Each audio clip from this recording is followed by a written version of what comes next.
Are you reloading, Reverend? Yeah. Okay. It's loading in right now. It's trying at least. Yep. I'm at 100%, but I still have a gray screen. Yeah, it should be a little.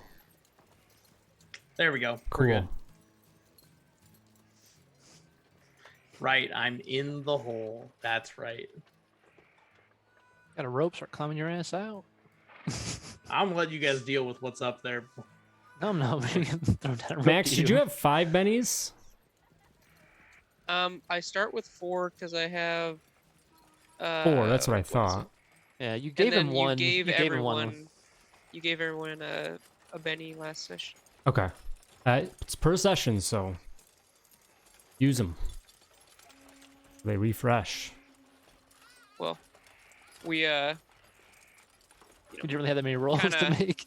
got left on a cliffhanger. Well, that time, yeah. Alrighty. So welcome. Finally getting in here. Recapping last time, you guys had finally went after the lead of Agent Reeg's, Mr. Buckles' mining claim that he had went in on with Prospector Bob. And so you decided to go after, just learning about that, see what Bob might have to tell you guys in regards to this, missing person in Agent Reeg.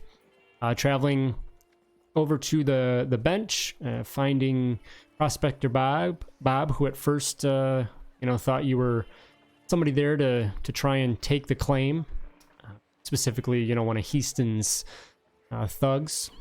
You were able to calm his notions of that and just tell him that you're acquaintances or whatever of Buckles, and that you're just looking for him. And then I think he told you that did he tell you he had some other information, right? Yeah, and then I believe he said we help him out with something that he would help us out. Yeah. Okay, so yeah, and then he said that some of his fellow miners are dealing with some issues with some of the Heaston boys, are just roughing them up, just pushing them around, trying to get them to basically sell their claims so that Heaston can take all those. And you went and talked with a few other of the miners, and that was Tyree, Jenny, Candy, yes. Candy and Noon. Yes, Children, Candy, and Noon. So you went and met them, and Tyree told you, you dealt with Max Heaston as he was there trying to cause a stir, and very creatively Bupo came out and took away Maxim's pistol as he was brandishing that at the miners, and you were able to get him to basically run off for now and avoid any further conflict. From there, though, Tyree then told you about further things going on, the attempts to kind of scare the miners off and whatnot. Well, Bob kind of thought that's all it was, but Tyree told you about a legend, a story about these headless riders that came out in this tale of these miners that didn't like the natives that were around, and they tried to attack them, but the natives kind of turned on them and lopped their heads off, threw it down a cavern, and those riders, they now come back and haunt the area. So Tyree and Prospector Bob asked if you'd look into that, and then that would basically make things even for the transaction of information or anything else. So you headed up deeper into the mining area, a little bit up into the mountains, eventually getting to the area of Spooky Hollow, and into a very narrow initial pass there to get up. Without your horses, you have to go up, but you get to this little area, and you find 6 headless skeletons strewn about, as well as some other items and things that have obviously sat there for quite a while. You guys had burnt the skeletons, and looking around for the skulls, and you eventually found them in the down below in the cavern. And Reverend, you had scaled down with some assistance from your counterparts, and as you called up to have JT pass some moonshine down so you can take care of these skulls and hopefully fully eliminate this threat. John, you turn around as you guys see this looming shadowy figures coming in towards the area of a large, dark, smoky, billowing like figure of a horse, evil-looking horse with a matching figure on top of it without a head, and two others flank it by its side as well. As the horse lets out a shrill of a whinny. That's where we pick up. So, get right into it. Get some initiative here. Let me add everybody to combat. And then roll.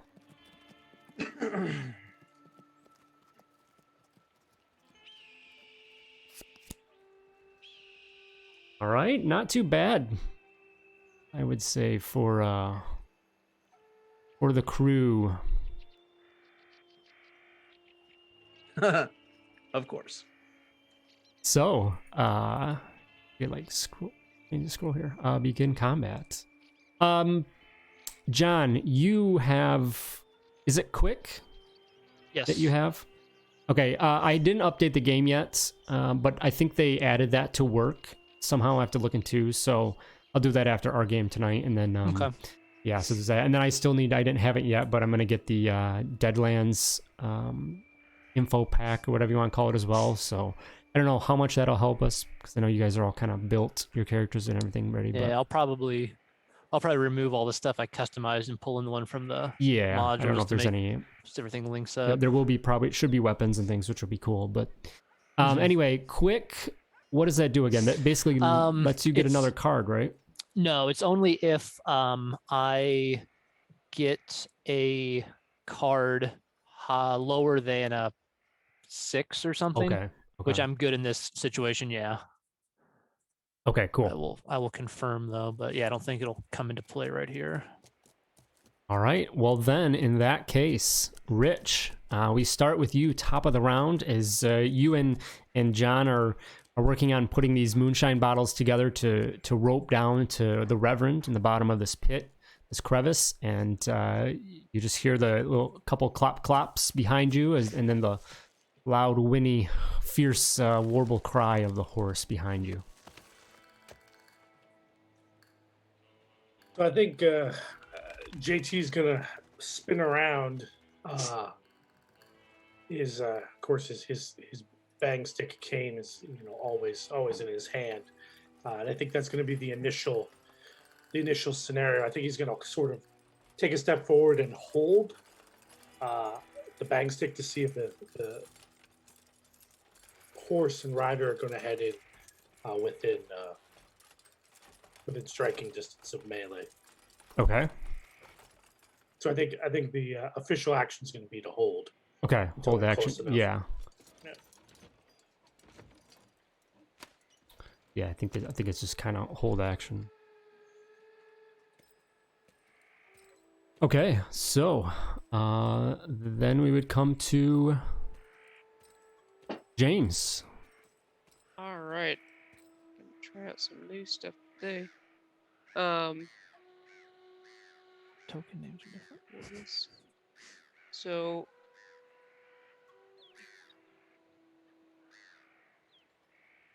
he's gonna draw his Colt Thunder, and is that posted? Is there a way to get edges to go into the chat? There should be. Yeah, if you click on like the little like I did on mine. Okay, there we Yeah. go. So this is saying I can basically cast certain powers with a range of self without multi-action penalty. Okay. So I actually want to do protection, ammo whammy, and then fire with the revolver. So let's You're gonna do three powers. 3 actions. 2 of them are the powers that don't. What is it? Okay, I see what you're saying. So you'll have. So basically, casting ammo whammy is a free action. Mhm. As far as Yeah, it doesn't count against. Yeah. But I think if you Without incurring multi-action penalty. That's what I was wondering. So these don't get multi-action penalty, but would the shot get a multi-action penalty? Well, so what all you're doing again? You're casting ammo whammy. Yeah, ammo whammy and protection, which are both in. Okay, this so I listed would as they say don't incur it. individually. I would say if you're gonna do an additional one, I would say that would come into. So you get one free one. So you could do ammo whammy, and then you could take your shot, and there won't be any penalties. But if you want to also do protection, that is going to be that's going to get into the realm of penalty, and that'll be 2 actions because you'll have your shot and protection, and then what is that, a -2? I think it's because it's -2, -2, 4. cast any of the Okay, but well then. Okay, so then would it still be a -2 on everything then? It is, yeah. When you do multi-actions, it does. All right, I'm just gonna do one then. Okay. Oh, I'll, you were saying like in regards to ammo whammy as well, right? But see, you can do. I mean, you could do. I think the way it's supposed to work is like you can do ammo whammy and shoot, and you don't incur any penalty. Right. Right. Okay, then I will do that one. And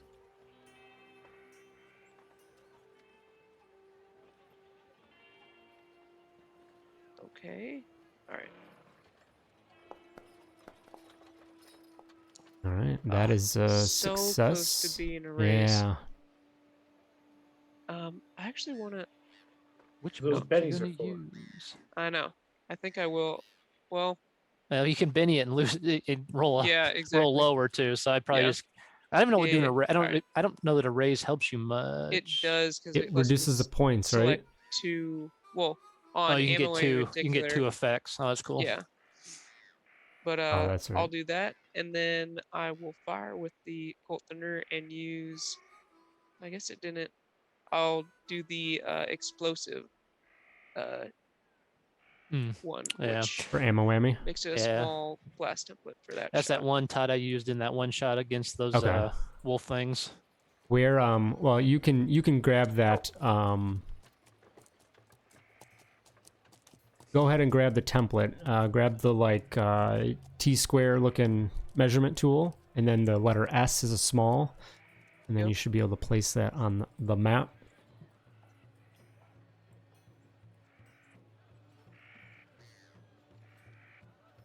I And think then you can Get all 3 of them if you hit yeah. one in the middle. I think technically you have to. Whoops. have to.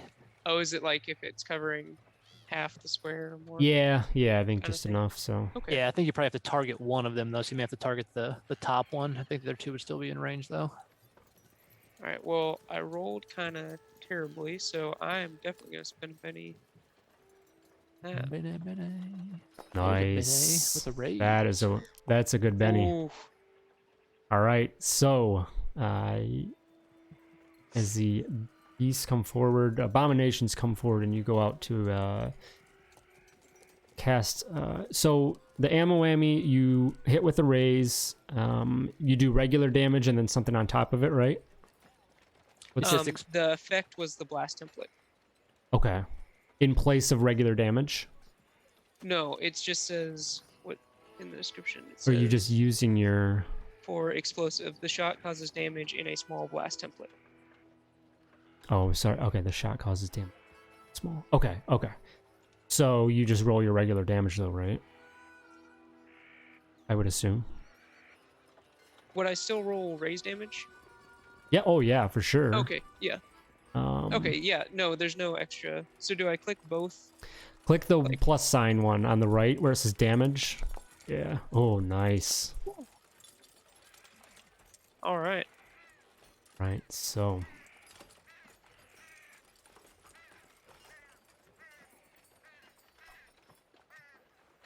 And I think that is my turn. Oh, actually, oh, is this a? Is that like a little hill or Yeah, it looks like something. So yeah, if like for cover, yeah, I'll just absolutely. step behind there and kind of shoot at him? And yep, all right, that's me. All right, so what? This was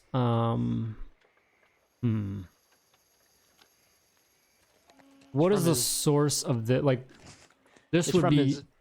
Yeah, it's his rune carved. I know. I think I Yeah, know where you're so- going with it, but yeah, it is from Yeah. his rune carved. I'm leaning Magic towards it as gun. a magical gun. Yes, yes. So Yeah, basically. okay. Now does each of them take that damage? Right?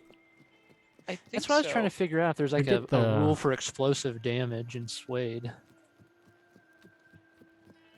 Well, every time we do the burst effect, it just affects anybody in the cone. So yeah, that's Is ammo whammy a I think- Deadlands thing? Yeah. Yeah, it's a huckster specific from Hexslinger.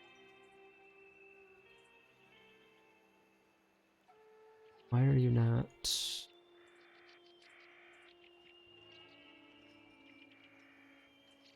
There we go. Area of effect, page 97.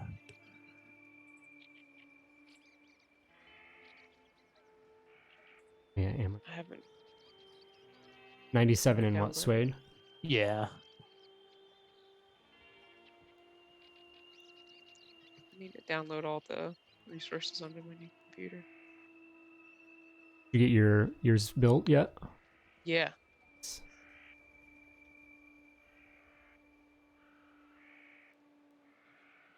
Basic success means the substantial. cone stays. Arrays cause Those beneath the additional template are damage to the user. hits. Yeah, I don't know. And target even partially is affected. If the effect causes damage, roll for each victim separately. There you go. Okay. Attacks that hit with arrays cause bonus. Any target. What would you roll, an attack separately, or you roll the damage? What does that say? Attack with a blast. Were you seeing that part of it at separately? In the upper right column of that. To attack with a blast template, player places it and rolls shooting or athletics. The attack is successful, lands. Any target even partially beneath either type of template is affected. Oh, okay, yeah. If the so effect causes damage, roll for each victim separately. Yeah, so you would roll the damage, I think, separately. So I guess So, you roll three. hang on. Three. Yeah, let me just, I want to make sure it doesn't get rid of it. 17. So just try in your chat card there to hit the raised again. Okay. See what it does. The raised damage button again, and oh cool, so it's gonna Kept show them. it. Nice. Cool, cool. And then one more time. Yeah. Okay. All right, cool. And then, oh Oh, no. I lost cash. Yeah. Comes back as evade, attack.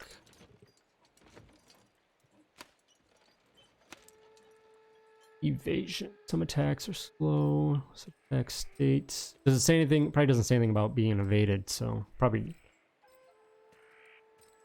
No, I think the attack roll. If an attack doesn't say it can be evaded, it can't. Yeah, this is just like a. Okay. That's fine. So, A magic Alrighty. exploding bullet. so you go ahead and call to your magic with your weapon and imbue that with some additional power, blasting towards the center of these dark abominations that are hovering down on you, and hitting a spot in the middle of them. A massive blast goes off, and you do hear winces and cries from both the horses and the well, just only the horses. The other ones don't have heads. Bit of a mouth, yeah. And yeah, so we'll go bottom, up and around. Massive. That one. They look to be in pain. They're wincing with Yeah. no sound. The bottom one goes out. You definitely take out that one completely. The one next to it, I think, is only with just a, what you call it, a wound. Shaken. And shaken, not shaken as well, right? Just the, or no, just shaken. They don't have a wound. That's right. Yeah. And then, Yeah, I guess I don't know exactly what their toughness is or whatever, but a 6 might shake them. oh, you're right. Yeah. Oh, Yeah, okay. the icons are there, but we didn't actually have them targeted to know. Correct. What the... Yep. So actually, no, that one is untouched.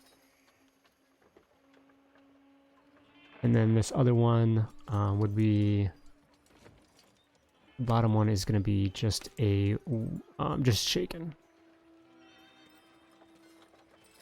But you did take the one out, so okay. Okay, so the one up there is shaken. This guy's feeling good, and this guy's toast. Yep. Okay. And you see, as the blast goes out, the one that was to the south actually seems to just kind of dissipate, and like there's not like a body on the ground or anything. It has gone away. Does the horse? Is it the same with the horse? Yeah. You The said that whole. they're kind of like the shadows kind of blend them together, right? Yeah, they're not necessarily connected, like but yeah, they're together as one, and they. Yep. All right, and so next up is the one that is shaken, and they will. I believe they gotta try and get rid of that.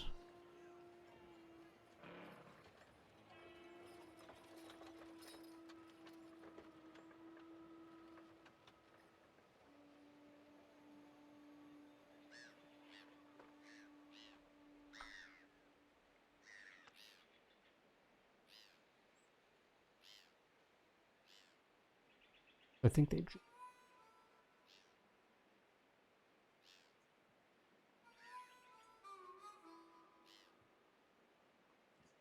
Start of their turn, must attempt to recover, making a spirit roll.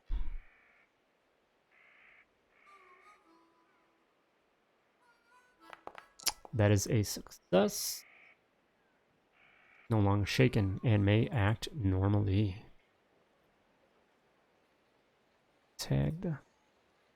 Alright, so this one here didn't enjoy that. Is turns and looks out to the rest of you, and will move forward a little bit.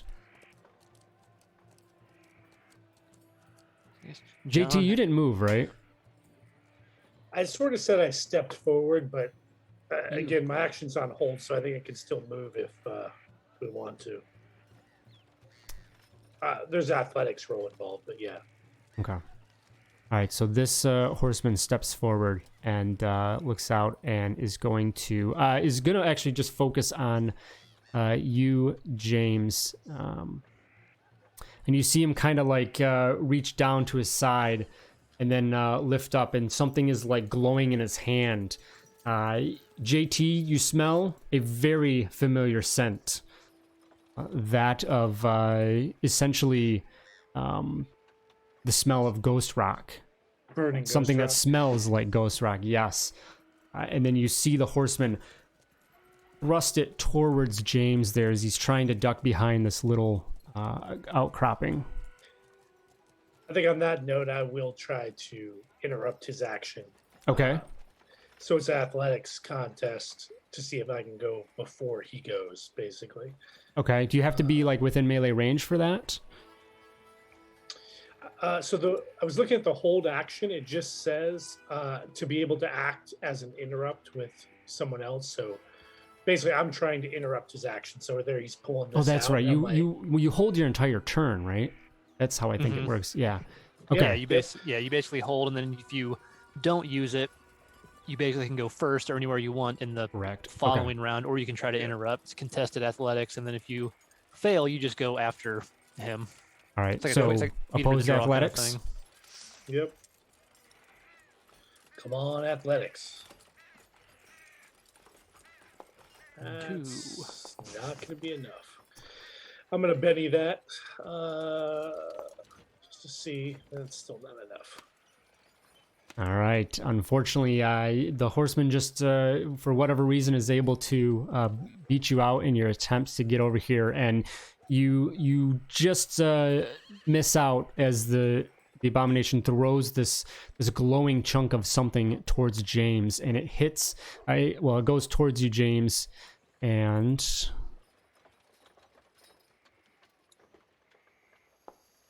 it will hit. And as it does so, this blast of flame erupts. Doing 11 points, 11 damage, and that looks like a wound. So shaken and a wound for you. So it's I would subtract my toughness, right? So I have you targeted. It should automatically do that because your toughness is 5. So, yeah, 5 from 11, 6. So it is a. Or yeah, I guess would you just be? Is that not working? If it's more than your If you get a raise, is when you toughness, get it's shaken, and then if you take 4 more than that, it's a wound. Is that right? right.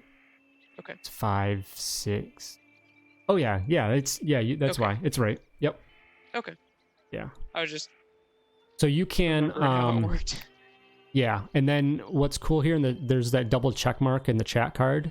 If you select yourself, you've already done it, but you can apply the damage right from there, which is pretty cool. Oh, okay. Yeah, and then you can also. I thought there was a way you could shake that too somewhere, but anyway. All right, so you guys see this horseman throw something out. JT smelling the burning ghost rock, and it just erupts at James, and a little bit of flames kind of flicker and go out quickly, but definitely the pain is there as that happens. And then that is before we move to, I just want to remind there's that soak thing. So that's I think that's what I was thinking of. You can spend a Benny to make a soak roll. It's a vigor check. Each success and raise reduces the number of wounds suffered from that attack by 1. So you could, Max, if you wanted to spend a Benny to try to soak it and then not take the wound, depending on what your vigor is, if it's a good roll or not. Yeah. My vigor is terrible. I think I'll take this one. If it comes to another one, I'll try to soak it. It does say if you soak all your wounds, you lose the shaken condition too. So you'd be unshook and unwounded with a successful soak. Unshook. I'm shooked. You'd be okay. unshooked. John, we get to you. You're there in the middle of like getting this moonshine ready, and these creatures come down and currently attacked your uncle, but still look to be a threat. First, John's like, "Damn, Uncle James, where'd you learn that trick? That's a new one." John, remembering the stories from Tyree about how his regular pistol didn't seem to do a whole lot, thinks, well, I've just got a regular pistol in my hand. John's actually going to continue, I guess, lowering down the moonshine with the rope that they were in the midst of attempting to do beforehand. Okay. So I don't know how you want to do that or roll that or anything specifically, or just say, hey, I'm just lowering a rope down, so just do it. Basically just kind of yell down to Reverend be gathering up them skulls pretty damn quick. We got trouble up here. What kind of trouble? You'd probably have seen the flicker of light. You would have definitely heard the horses, and then you would have probably seen that flicker of light from the ghost rock blast. It's more of a I really hope it's sarcasm. Not. Yeah. Them folks those skulls belong to, looks like they come back for them. All right, I'll stay down here. Get the moonshine down here. Hell, maybe I'll just bring it down to you. Hold on. All right, so John, that is what you're currently doing. We'll just say that handles your action there as you are, right. lowering that down, and hopefully no distractions as that happens. But the other rider, horseless rider here. Well, can I? We failed the interrupt, but Oh, that's should be right. I able to forgot. call. Yeah. No, Before that's I right, go, actually, JT should go before me. No. So- I'll follow John's. No, run John's it, action. run it back. Because depending on what happens, I don't think it'll change, but let's just do it. I guess. Oh, in order. you're right, because when you fail, you go after the person you attempted, right? Yeah, Okay. Yes. Yeah. Hold tight, Reverend. I jumped the gun. What? Back it up. Okay. So I think JT with a snide comment is going to pull his stick of dynamite and go, "Not the only one that's got things that go boom," and light it and toss it right into the horse. Chase basically trying to hit the horse. Which one? The close one or the? The one who threw the ghost rock. Okay. Yeah. Yep. 'Cause I think we're John and I are far enough away where it'll be okay. So there's You think. the athletics roll with 3 raises. Ooh, There you go. Damn, son. you overshot it with such fine You drive. You succeeded so hard you failed. I think it's What's it? That's it's off the it's like in horse, Halo off where the wall, back onto the horse, under the hoof. where you throw it so hard you get the kill with the impact of the grenade. Yeah.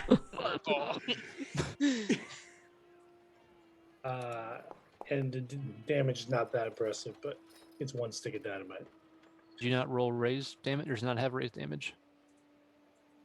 Yeah. Does Does dynamite have raised damage? Oh, you know what? I'm sorry, I forgot to roll the raise damage. That's still pretty terrible. Wow, it's a good Benny opportunity. Not gonna lie. Yeah, seriously. Yeah, let's Benny that. All right. That's better. Unimpressive with a stick of dynamite. Oh, I forgot. We should You gotta like this. lodge it in between one of the horse's ribs. so you throw the stick of dynamite out after lighting the fuse quick and throwing it towards it actually you hit it right on target, but it seems like it goes through the figure. Like these are definitely not really a full. They definitely don't have a physical sense to them. It lands down at underneath the belly of the horse, and blast goes off. And as the smoke clears, the figure is just standing there, just untouched, unwavered, no effect. I think just for cinematic value, the explosion goes off right after the Reverend says, "What kind of trouble?" There you go. What kind of trouble? Oh, Jesus Christ, help us. All right, so then we would go to John. Nothing changed then on your turn? No. Yeah, I'll go ahead and continue to do what I was gonna do. All right, so then we would get to the other horseman that was the other back one, and it is going to...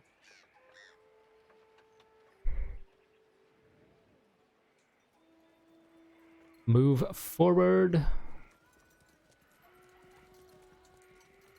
And you see it just as the other one reach down and grab something at its side. It almost seems like it materializes in these smoking rocks in its hand, and it throws out towards both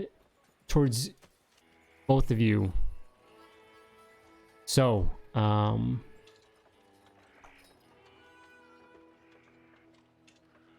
that will be...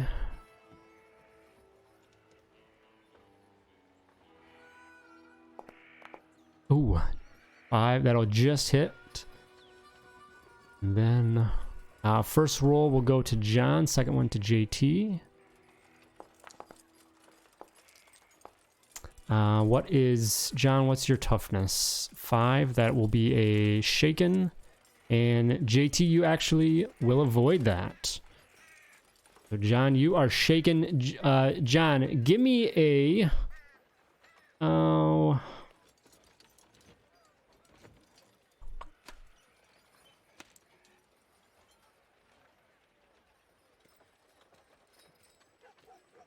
Is...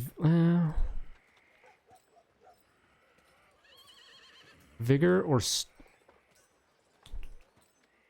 Yeah, what falls under vigor, if that would be the one to kind of basically hold on to continue to like steady with you throwing the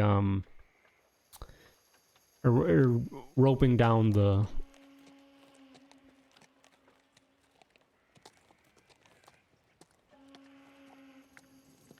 forget what all falls under the vigor. It's kind of like a constitution, right? Yeah, I think so. Cool. Man, we'll take it. Okay. So you, despite being hit by this blast, you know, getting a little singed and whatnot, you will be able to maintain that. Did you put your shaken on, by the way? Doesn't that affect... not that affect rolls. I mean, you succeeded regardless, but I just... Yeah, I have it checked. Maybe it doesn't affect those rolls. Okay, I forget. All right, we'll move on. We get to one of the horses that's down, and Reverend, you are there. We will say that... Guess I could spin my Benny and just have soaked it with my vigor roll. We'll say that at the end of, or at the beginning of your turn, you are able to grab the moonshine that comes down, and you're able to get that. All right, I will start spreading it on the skulls. Okay. Are they in like? Are they in one spot, or are they all? Yeah, spread they're out kind of in a around? clump. Yeah. Be easy Okay, enough I will to... start. I will start drenching the skulls in moonshine, and if I have enough actions, if I feel like they're sufficiently drenched, I will light a match and burn them. Yeah, I think that's doable enough. So you can do that, and roll me 2d6. Okay. Oh no! Oh, I just lost it. Yeah, totally. I just went real bad. Yep. Yeah. me too. Oh no, Oh, it's reloading though, I think. mine's not. Nope. It gave me like a spinny thing. I was going to reload the tab, and then it died. The rest of JT's dynamite exploded, and we all. Yeah, I can't even get the forge right now. Oh no! Yeah. I like oh yeah. how my Everyone in the... Like my URL is the path/no. Oh, I see that. Yeah. I'm gonna take the no out and try to reload. Oh no, no. /yes. Put in / Oh, actually, yeah. A problem has occurred. I'm back to the join Oh, screen. Maybe I can get to the join screen. Am I ready to roll? Yeah, I'm ready to roll. Let me. Thank you.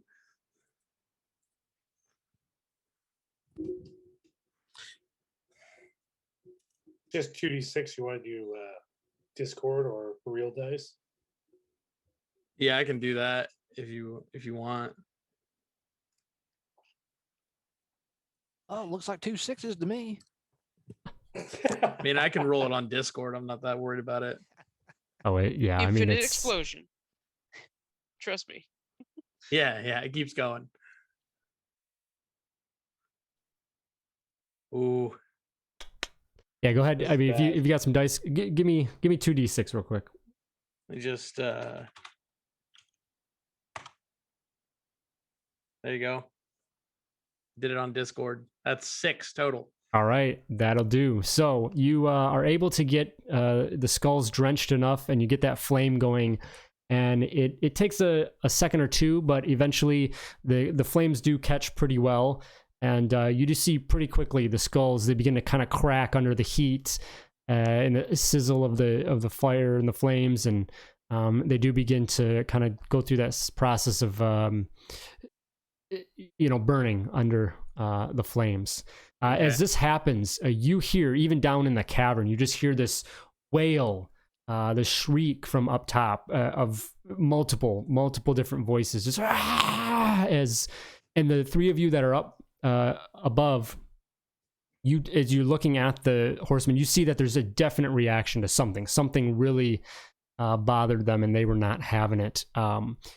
3 other abominations of these horsemen appear out on the other side of this cavern as well, but they are going through the same pain or anguish that seems to be happening from this. Reverend, what the hell did you do? There's 3 more of them. That's not my fault. There's 6 skulls down here. Need to get back It's in so I looking like can the- know the initiative order. Login successful. Rejoining game, it says. For you? Mine is. Yeah. I'm at 90%, but it is struggling. No, I'm still at the no screen. It said that. Oh, Yeah, it remove just- remove the no and reload it. If you refresh, it just keeps that no in there. No. Now I'm at slash game. Me Yeah, I'm too, at slash game, but it's a gray screen. Oh, hot damn. There we are. Welcome to Savage Worlds. Oh.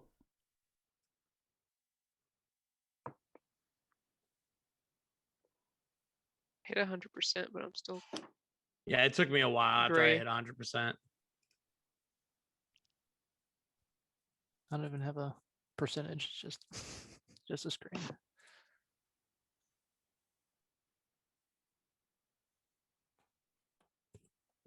Oh, there we go. Gray. Oh, I background got now. Max. I got Max in. Yep.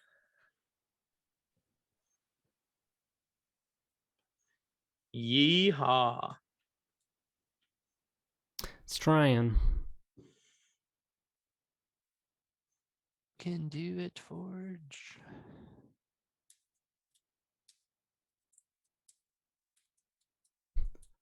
One night when we're not just RPing all night.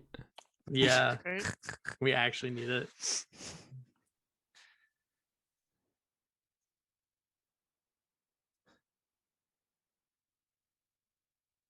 You guys in?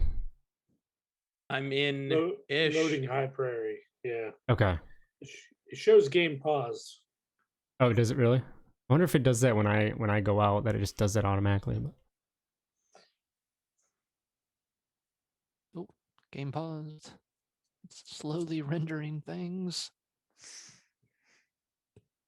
sure, you've dealt with something like this. I'm sure panic, like the Forge Discord right now is just all the mods are just like, no.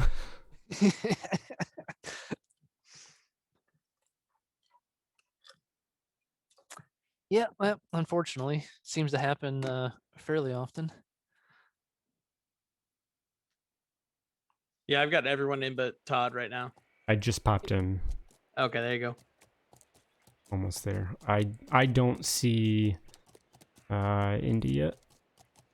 I'm in game. Oh, I I- don't, s- yeah, I don't I see see 'em. you as a player yet, so I think you're still partially loading. Oh yeah, it's weird. Like some of my boxes are grayed out, like empty. So it's like I'm here, but not really. Okay. All right. I think we're in. Unpause. Okay. All right. Let's see. All right. So let's. A bunch of my icons are not there, so As I'm, you like, said, I'm Yeah. like having to unpause. guess like what I'm clicking. And you said on pause, Zoom kind of just froze for a second. Nice. Good. Technology is really working for us today. Uh-oh. Go. How do I get this expanded back out? Oh, there we go. Okay. For a hot second there, I put the horsemen's back up. I was like, what? Okay. So The horsemen's. try to get back into this. That's for sure the plural of that word. Yeah. Horsemen's. Oh, dang it. I can't see. As the skulls begin to crackle and burn down in the bottom of the cavern, the horsemen up top are wailing in something, some kind of a pain or something. And as I said, a few others have joined into the area. John, you see that you see this going on. They definitely look pretty rough. Go ahead and well, it's your turn. And what are you doing at this point? Well, hold on. I didn't get. I mean, I was just gonna say some stuff at the end of my turn. Oh, sorry. Yeah. Like I was just gonna call up and say, "Is it working?" Well, there's more of them now. They don't seem too thrilled with it though, so I think, yeah, keep them things burning. Yeah, Reverend, more wrath of God would be preferred. More wrath of God. I don't know that I have Wrath of God, but I have some moonshine. That's enough. That'll be fine. All right. John's gonna go ahead and pull both of his Colt Army revolvers out and say, "Well, I ain't got any other ideas at this point." And he's gonna go ahead and try to fire 2 shots at the one that threw the shit at him. And I don't have all my buttons, so hopefully you can tell me if I'm actually clicking something. Oh, you don't in your sheet? Well, I can see my sheet, but like my sidebar where like the other stuff is to like roll damage and things, I don't have it now, so I don't know how to get it back. I mean, I can roll. I've got your full sheet here. Well, I can roll the sheet, but I'm saying when it pops up on the side, it's gonna say like click here to roll damage. I don't have that window to actually click like to roll damage. Oh, did you collapse it? Yeah, where's the uncollapsed button? Look on the very right. There's a little arrow. Oh, it's at the bottom of the bottom. Okay. At the bottom. So I don't see any icons, just empty bars. I'm trying to Oh, guess is like it? on the screen where I can click. Yeah, it's at the very bottom is the little triangle to undo it back. All So right, see I'm gonna refresh my screen and see. Okay. This may kick me out. So. I mean, if you just roll your sheet and then I can roll damage for you too. Well, now I'm. Okay, that's fine. Now all I've got good. nothing. So.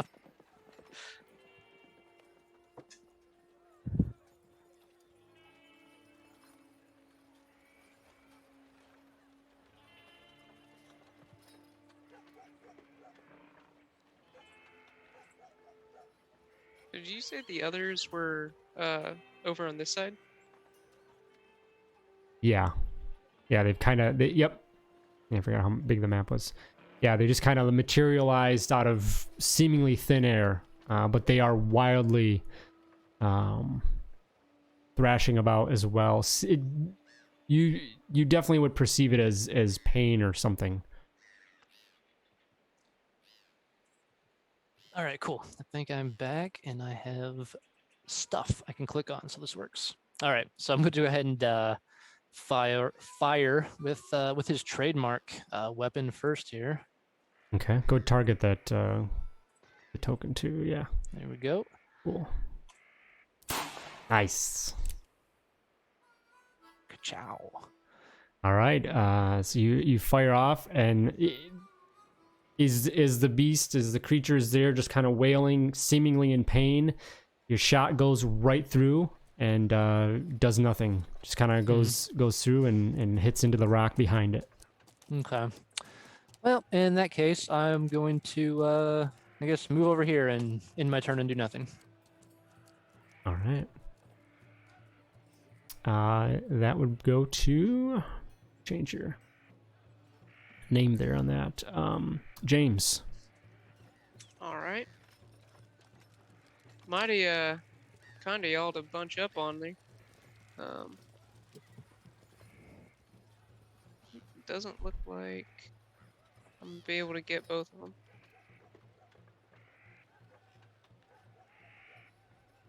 Yeah, looks like either one or the other. Well, yeah, I think because it's like snapping to the grid. Can you rotate? Like, there's another little button. I think you can rotate the. I mean, it's a circle, but I'll try. Yeah, Oh nope, that's something else. I'm doing. Oh yeah. no. Oh.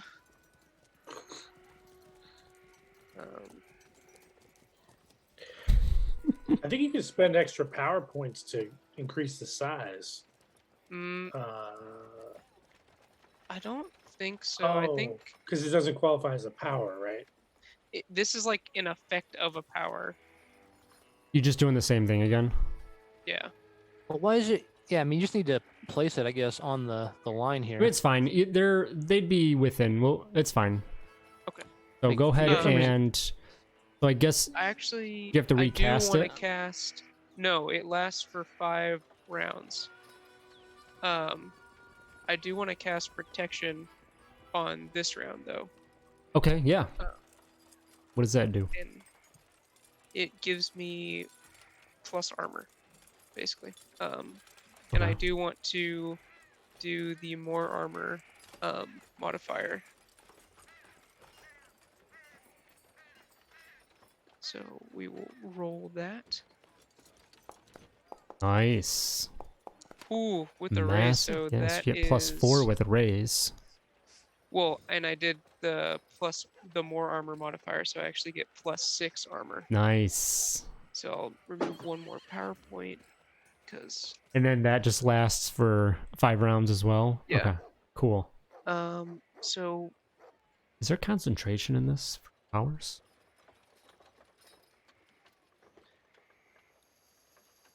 am I breaking a rule I don't know about?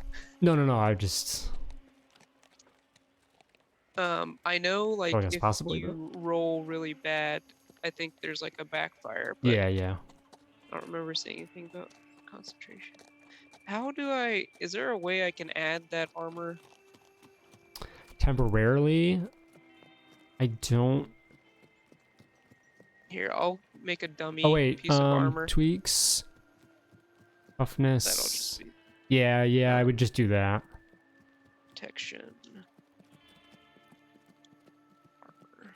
That, or like a, Where's the active effects? I guess that would be in gear. Yeah, I'm just making a dummy piece of armor. Yeah, that's fine. Okay. Okay, So you're up to 10, Um, nice. Or no, you're up to 11. Massive. fantastic. And I'll take another shot at these apparitions. Is there a way? I was trying to target both, but it was only letting me target one at a time. Yeah, I don't know if you... Yeah. Like, I Nope. don't know if they're both. So I just targeted Fine. 2 at a time, but I don't know if it'll, like, register properly. Is 'Cause it it's changing? only showing the marker on one. When Like, you- if I click the other, it moves Okay. it. See, let me target 2 at once, which is in... If I press shift, it does. Okay. We'll have to Okay. see how it acts. I think you can change targets when you're rolling damage. Mm. And that would be... Yeah. Oh, I am gonna Benny that. Also, just for what it's Holy. worth, Woohoo! is that 22? 22, wild. All right, so I'm guessing I should maybe Do- deselect one and roll the damage, and then select the other, and then Yeah. roll it again. Okay. Yeah, it's a roll raise damage. The top one, that's a wound against them. Okay, and then select this one and Oh, just enough for the wound. Okay. kind of yell at him. Come on, you freaky riders. There's the... I knew Hold this you up. pop-up came somewhere. Mm, Okay. nice. And, yeah, you know what? Soaked. And then, oh shit. Did I have to roll something to get rid of shaken first? Oh, are you shaken? Yeah, cause A vigor roll, yeah. okay. Or no. Spirit roll. Spirit. Yeah. Also, for what it's worth, Max, you don't have to keep re-rolling the ammo whammy. Once it's effect, you just keep adding effects every time you shoot. Right. Yeah, no, I've been rolling for my pistol. Yeah, because he still shoots his pistol. The ammo whammy just adds an effect when I hit. But but for the protection, it didn't require another spell casting. The ammo whammy the power. is Protection's a active. new power. Oh. Yeah, I think that one would have been separate. Yeah, it's a separate. It's just like it's a different power. Yep, I'm sorry. Sorry. Very good.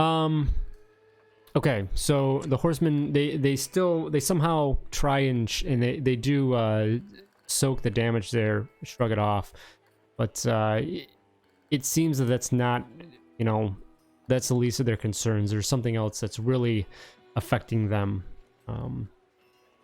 Anything else? No, I think that's it. Okay, JT. Okay, clearly the dynamite did nothing, so it's time for me to use a power as well. So let me get my cone template out here.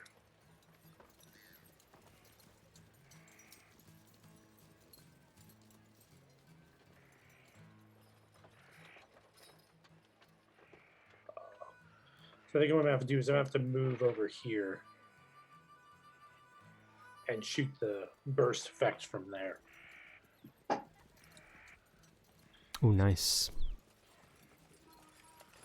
Oops. No, not that.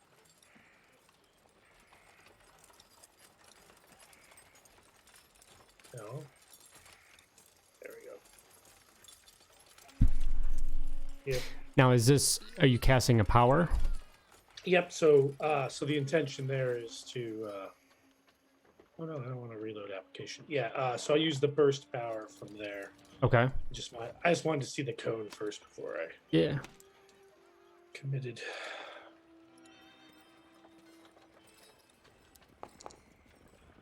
All right. So my weird science goes just fine. And then I'm going to spend the extra points for the extra damage. All right.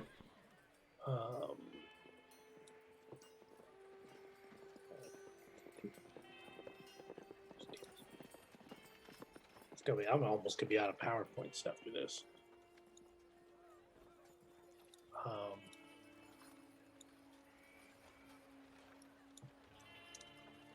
There we go.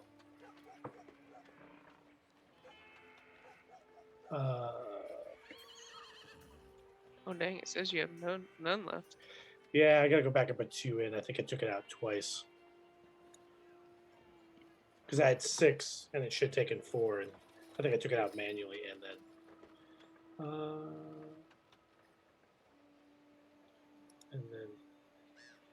damage. Here's what I don't like about this power. This power never lets me. So it's 3d6. I'm just gonna roll it.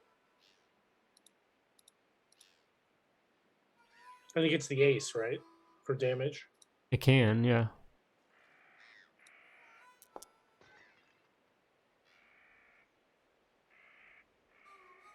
Success.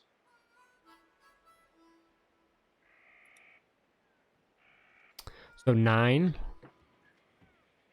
Yep. I don't think that worked though properly. Did it? She rolled a 6 and it did not explode. Oh, it didn't. Yeah. So just roll one more straight 6. Oh, did you manually type that in? Yeah. Okay. Yeah. You have to click the ace wild first. Not wild. Both But of them. you have to click it first. Yeah, it's I'd only wonky. clicked. Yeah, I'd only clicked the. There we go. Okay. So one more. Yeah, for the other So target. 10. Yep. And then the other target is. Oh, okay. Yeah. Individually. Nice. Okay. So that'll hit on both. Well, the first one will shaken them. The second one will shaken and wound them. Take them out. All right. That one's shaken. Anything else, JT? No, that's it. Okay. James, you are no longer shaken because you did succeed on your vigor, right? Or your spirit, right? You did roll that and... Yeah. But you still have a wound, so... I just took that off, but... I don't think it'll matter, but that's, of course, JT's trademark, lightning. Alrighty. So you reach out, and are you casting this with something? Yeah, You so just- with the cane, again, twisted open, the pieces come, the lightning fires right out from the... Okay, it goes out, and you see that it does course through these figures before you, and it does intensify, and you can tell that the pain and anguish they're already going through just is much stronger. And one of the figures does kind of fall down to the ground, but then it dissipates before you. The other one is, you can tell, is definitely distracted and out of it. We come to Reverend. Anything further you would like to do? The skulls, they're continuing to burn. They're cracking. They're starting to really get low. They don't look like they're going to be much left to them. Okay. Doesn't look like the fire's gonna go out anytime soon. Yeah. Well, shit. What am I supposed to do from down here? Was the rope connected to something? You guys tied it off, didn't you? Yeah, we tied it like Okay. around a tree or Yeah, Oh, I thought something so. to In that anchor it. case, I'll start climbing up. Okay. So give me a athletics check for that. Yeah, this will go well. Oh, you called it. Why would you call it? I don't know. Can I Benny a crit fail? I don't think you can. What was, we looked that up the other day. I can't remember what we found. That is unfortunate. Yep, reroll a trait. The only exception is a critical failure, which ends the attempt and must be accepted, such as the price of tempting fate forever. Well, You begin to climb up, and you unfortunately slip and lose your grip, and and die. so give me right here. Slash R.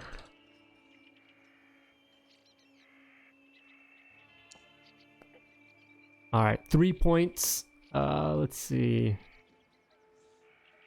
Falling damage, 3 points. So which I think you're fine there, because that's Yeah, my toughness your is toughness 7. So it just hurts your ego that you weren't able to come up.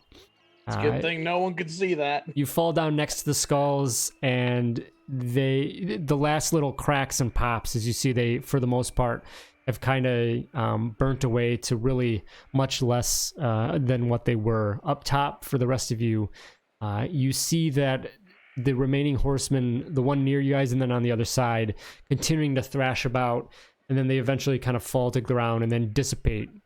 And they all are currently gone, seemingly dealt with. So that is where we come out of combat. Ow. I'll start climbing back up again. Or I'll try to, at least. Yeah, give one more try.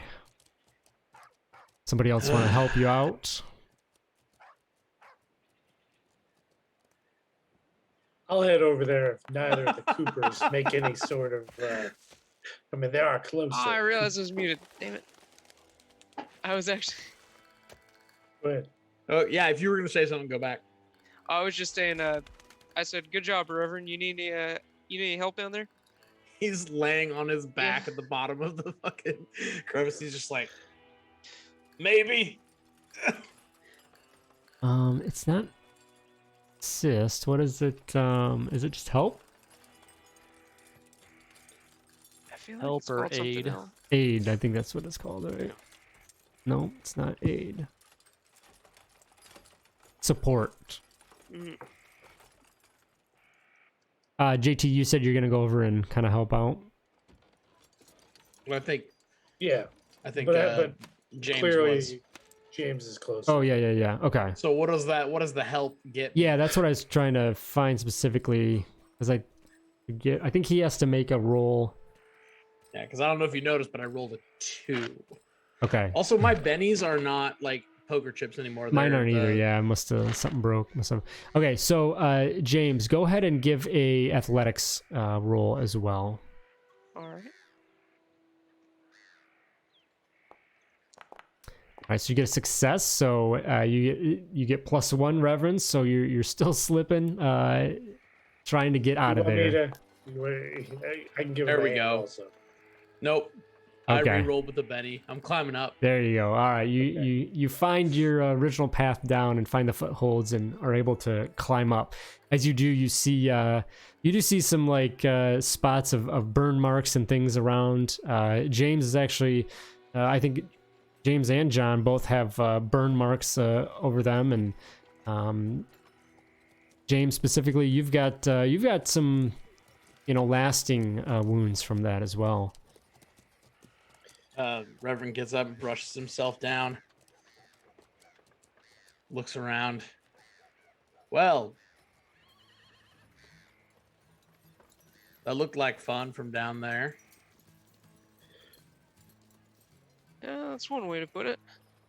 You Didn't I boys hand all out right? some elixirs to some of you guys? I did. can't remember which elixirs you guys got. Yeah, I think I put it in my. Took a liquid Inventory. courage, I believe. Reverend, I think you rolled on this earlier, and you would be pretty confident now that, I think you did, maybe it was James as well, but now that the entire skeleton has been destroyed, you're pretty confident that you've dispelled this evil that All right. has plagued the area. Yeah, I've got I some think that liquid was courage. just Reverend. Yeah. Well, that should handle it. Hopefully.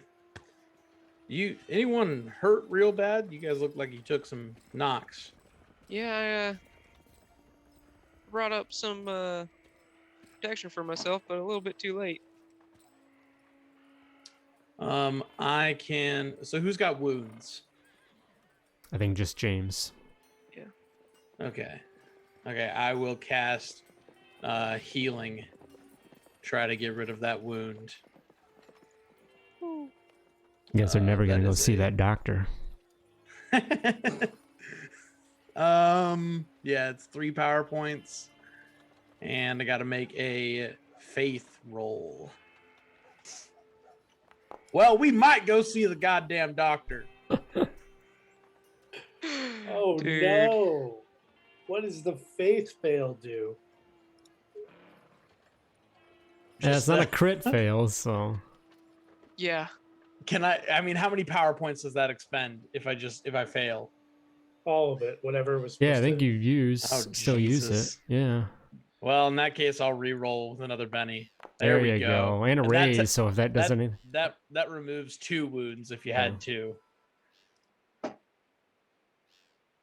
Reverend needs to kind of sit back and have a second process of the word of the Lord as he deals with the situation that's just gone down, and he tries again, looks inward, and then reaches out to you, James, and is able to draw the pain and the injury from you, healing you back up.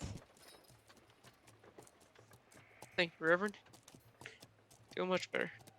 Of course.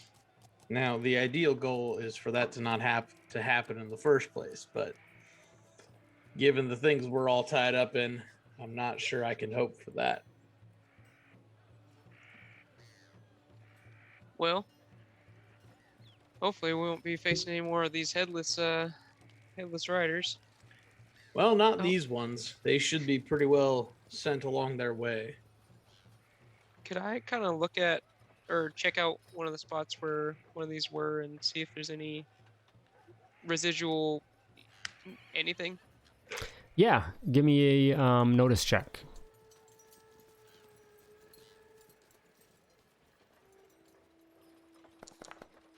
So there's a little bit, there's some markings on the ground, almost like a burn mark, kind of dusty, but beyond that, nothing else. They pretty much just kind of dissipated. Reverend, you familiar with one of your features, counting coup? Now, is that a... Doesn't apply here. I just was looking at that earlier, so. I'm You have to gonna look it up yeah, right now. COUP. Yeah, it's pretty cool. So Does so you said I had somewhat of like a lasting wound. Does that just I think you're like a fine now, burn? right? Oh, okay. Yeah, no. I think your wound's gone because Reverend, your thing just completely heals, right? Yeah, it gets rid of the wound. Okay. Yeah, so Okay. there's I think if you went through and went through other ways to take care of that, then there could be other effects. So Okay. I was wondering just like flavor wise if there's like anything going on with that. But if it's I mean, If the maybe a magic- burn mark. Yeah, you could say some burn marks that will heal though. That'll definitely heal up and go away, but you know. Okay, cool. When you go to have those dances at the dance hall, show off your scars.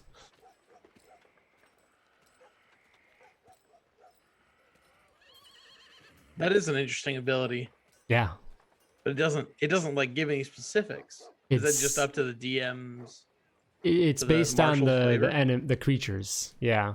Oh, Certain creatures will provide something, so Oh, it's pretty that cool. is cool. really cool. So all right, so you guys have seemingly taken care of this threat. There doesn't seem to be anything else of note in this area. What would you like to do? Head back to Bob and Tyree? Yeah. Maybe see if Prospector Bob be a little more amenable this time around. Yeah. So you head back the way you came, back towards the little mining camp where Tyree and crew are hanging out, and they're there hanging out. Looks like they're getting ready, a meal and whatnot, and they see you come back, see that you've definitely seen something, and just you can tell in their eyes right away. They're just so what happened? And you can see that like Bob has one expression and Tyree is definitely like they saw it. They definitely saw and dealt with the story I told. Well, we found the bodies of the horsemen. We burned those. We continued on. Found the what was the name of the grotto? Did it have a name? Sleepy Hollow was like where you Sleepy were, Hollow. yeah. You mean Found Spooky a- Hollow? Spooky Hollow. Yeah. Spooky Found Hollow here. Spooky Yeah. Hollow. Found Spooky Hollow. I went down. I prayed real hard, and then the monsters burst into flames. No, I burned their skulls too. And Tyree looks at you kind of wide-eyed and says, and you think that took care of them? They're gone? I'll look at the other three. You guys saw them. Yeah, absolutely. After Reverend finished putting their bodies to rest, as it were, And? their spirits seem let's- to dissipate. Let's put it this way: the dynamite bullets didn't do a damn thing, but burning them made them disappear completely. Tyree like seemingly nods in acknowledgement of your first part of that statement and says, yeah, see, I told you. And you can see that Bob's just kind of arms crossed, like not really believing what you're saying, but just whatever. All right, so whoever wants to, one of you can lead this up with either a persuasion or performance roll. The rest of you can assist in this. So give me assistance first. So who thinks they want to lead in telling the story to the miners, Bob and Tyree and them? Well, I don't actually want to lead. I don't have the dice to back that up. And does anybody have an actual persuasion better than default? I have D6. Okay. That No- makes you- nobody has performance. That makes you the face there, Chief. I have been known to tell a tale or two. I can't imagine. All right, so we're All rolling right, to so the rest of assist. you three, yeah, give me persuasions. Ooh, look at that. Now I can roll. Right? Getting out of a hole? No, absolutely not. All right, so that's a +3 because you get 2 from Reverend, and then I think if you can get, yeah, I think +4 is the max you can gain. So JT, All right. you So plus you just 3 in the need, modifiers. yeah, yep. Oh my, wow. What? Why is that considered a? Because it's What? +3. He put the modifier in, so it's 2 I mean, ones on the technically, die. it's still It's- a 4. Right, it's technically not a crit failure because Is of the it not? modifier. Okay. Yeah, so luckily. Oh my goodness. It's interesting that it still says that it is, but Yeah, I mean, it's just programmed if it sees ones to throw it up. as you three are listening to JT tell the story, you're just kind of, what is he just going off spinning his shit as he does, but you try to like, Now, they weren't aliens. I can tell you that they definitely were not aliens. Because aliens, it goes bananas. Yeah. and you guys try to drop in like the factual statements here and there to back up what he says, but eventually the mining camp, seems to fully accept and acknowledge what the story that you were successful in doing this, and they actually are very excited and happy. They show off their meal they're about to eat, and they seemingly cooked a little bit of extra. They have a couple fresh bottles of some whiskey they are more than willing to share, and to just allow you all to indulge and enjoy a good meal before the rest of the evening. So Reverend can get his whatever he needs, pounds of meat. Yeah. A pound of meat per day. 8 pound, is that what it is? Okay. I think it is, yeah. If nothing during the meal, after things are kind of settled and whatnot, Bob says, well, I expect you all be interested in Len's personals.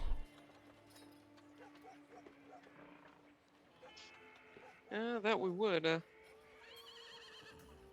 Let's head on back to our claim, and we'll check that out. All right. You go down the short little trip from the current camp to where the claim is, where Bob and Len Buckles had, and inside he takes him to the mine shaft and shows a little area that is just kind of tucked away, a group of items. There is some mining gear, and then a few some specialized digging devices from Smith and Roberts, and Bob then says, I assume you're also interested in his safe? Of course. Oh, yes, we are. Yeah, and he kind of steps over another area, and built into the ground, like this was, it looks like a hole was dug out, and then this pretty solid, like good size 18 inches square little like vault safe, and it's down into the ground. Huh.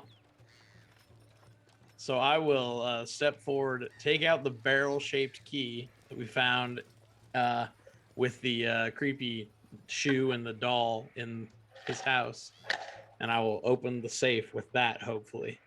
I guess, well, first I was going to ask you, does the safe have a key, or just a combination safe? Before Better. the Reverend's like, I'm going to try to put this key in. Huh?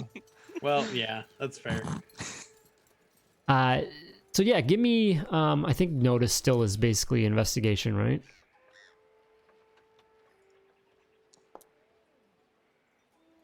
Yeah. All right. So yeah, Reverend, you look over this thing, and this thing is made of some sort of solid steel. It's heavy duty. You can see that just barely can see, like, in the edges and the cracks of the hole that it's dug. Looks like there's some rods or something that are sticking out from the box into the sides of the rock, basically like an anchor. Okay. JT, you checking that out as well? This is real built in there. JT, Yeah. you just kind of looking this over. You think that this is ghost steel? This is a heavy duty, serious vault. So JT will kind of kneel down next to it and sort of feel the metal. Gentlemen, I do believe this is not your traditional steel or iron for a vault. Perhaps ghost steel itself, manufactured from the supernatural. What the hell will Buckles have that needs to put in a supernatural safe? Bob kind of chimes in. He's like, whatever it was, it ain't going nowhere, that's for sure. Even if you tried. I won't let you, but you ain't gonna get it out either way. That thing's in the ground. Well, I mean, it's a safe. There's got to be a way to open a safe. Doesn't You do can that, open it, but you just can't take it out. Ah, does it have a keyhole? It does, yes. Okay. okay. I thought he meant he said he was gonna let us take No, take it whatever out was of in. I it. was Yeah, like what try the and hell you remove gonna, it from the... like, you gonna stop us? We just killed horsemen. What are you gonna do, Prospector Bob? So, as you go to, you pull out the key that you had found, and you go to put that in, and you notice that as you put that in the, before you even attempt to turn the key, you realize there's an additional component to this. There's a dial of numbers around the keyhole as well. Mm. Mm. That was Zed. Reverend doesn't curse like that.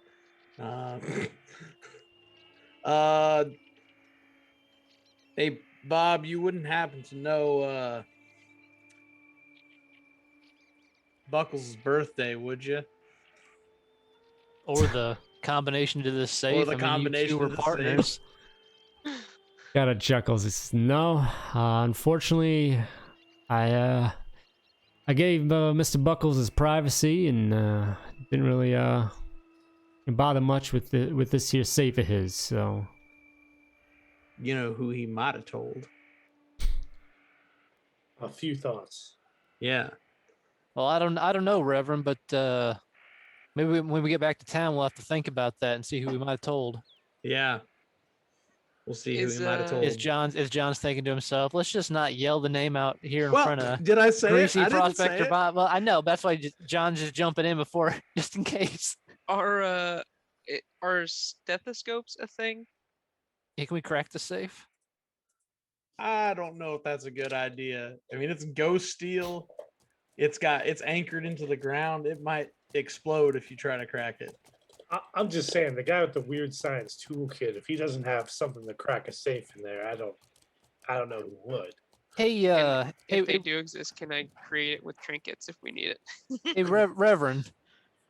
Well, I mean, if we're willing to take a chance at the combination, I have a guess. Got a guess? I have a guess. I ain't gonna say if it's a good one. I ain't gonna say if it's a good one or not, but I got a guess.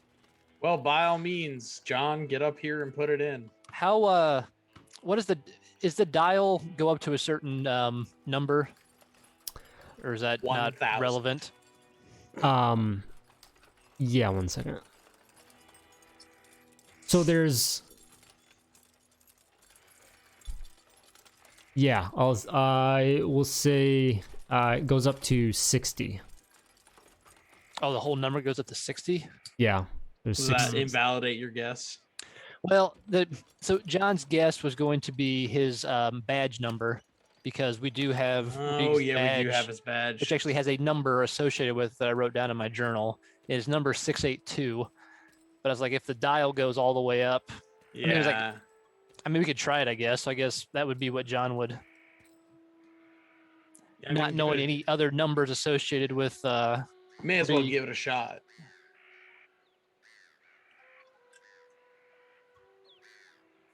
So yeah, I guess John would attempt that and see if that does anything. So we'll put in his badge number. Okay, so you put in the key, kind of turn that, and then you go and move the dial. Left, right, whatever, spinning it to those numbers, and nothing. Okay. Well, it was worth a shot. It's the only number I have associated with our friend Mr. Buckles. Yeah, maybe we ought to make our way back out of town. Yeah, say, Bob, I don't suppose you have any issues if we come back for what's in this safe at a later date? No, not at all. Just, don't bring those peace and scum around here. Mighty fine to have a visitor up here. All right, well, thank you for the help. Was there, I can't remember, did he give us any other information? Or just point us to this safe, and that was pretty much all we got out of it? Yeah, I think he although it might have just been information. JT, did you want to attempt anything there? Well, so I was taking a look at the repair, but the thing with that is it takes as long as the GM decides, on the complexity. And I think I'd have to spend some time with the safe to attempt to use repair to crack it. Okay. Are you looking at something somewhere that it talks about that? Yeah, so in the repair skill that I put in there, it says how long a repair roll takes is up to GM and the complexity of the task. Oh. So I was going to angle, on mechanical gadgets and stuff with it, but I think we'd have to spend probably hours here before it would be appropriate to roll. Yeah, so what I was initially going to do is basically there'd be like you could make an attempt at it. There's going to be a penalty, obviously. It'd be kind of like if you spend more time on it, then maybe there'd be less penalty. I think I'd rather go back and use my research skill to try to figure it out in Buckles' stuff. Probably makes a lot more sense than spending here trying to crack it. Yeah, maybe there's something in his study. So the things Bob kind of mentioned is that he came to town with a grub stake and basically went in together with Bob on the claim. He was pretty tight-lipped. Said that Len was a good egg. But he thinks just eventually he cracked, and he just kind of, the last was he holed up in his house for a week, wouldn't answer the door, and then just seemed to kind of disappear. Got out, whatever. Once there's some privacy, I have a couple of things to ask the group about, but I'm not saying anything with Bob around. Well, maybe we ought to get back to town. I'm sure that nothing that we did out here will bite us in the behind when we get back there.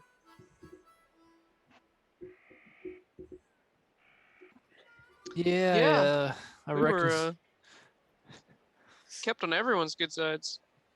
Mm-hmm. Yeah, All right, I reckon. so yeah, Bob gives you a nod, wishes you off, and you guys, you did have your wagon and horses were here, so you can saddle up and ride back into town. How late into the evening is going to be before we get back to town? Because I'm guessing it's kind of pushing on at this point, right? Yeah, It should be evening. I guess we hung out with the minor camp and ate dinner and drank whiskey and had a How long did that big old last? time. 'Cause I need to recover some PowerPoints. So how many hours of rest time? That's a good point. Yeah, I mean a good hour at least at dinner. Does that help anything? Yep, that's forget- 5. I forget. Yeah, is it 5 per hour? Yeah, 5 per hour. Okay, then I'm back to basically full.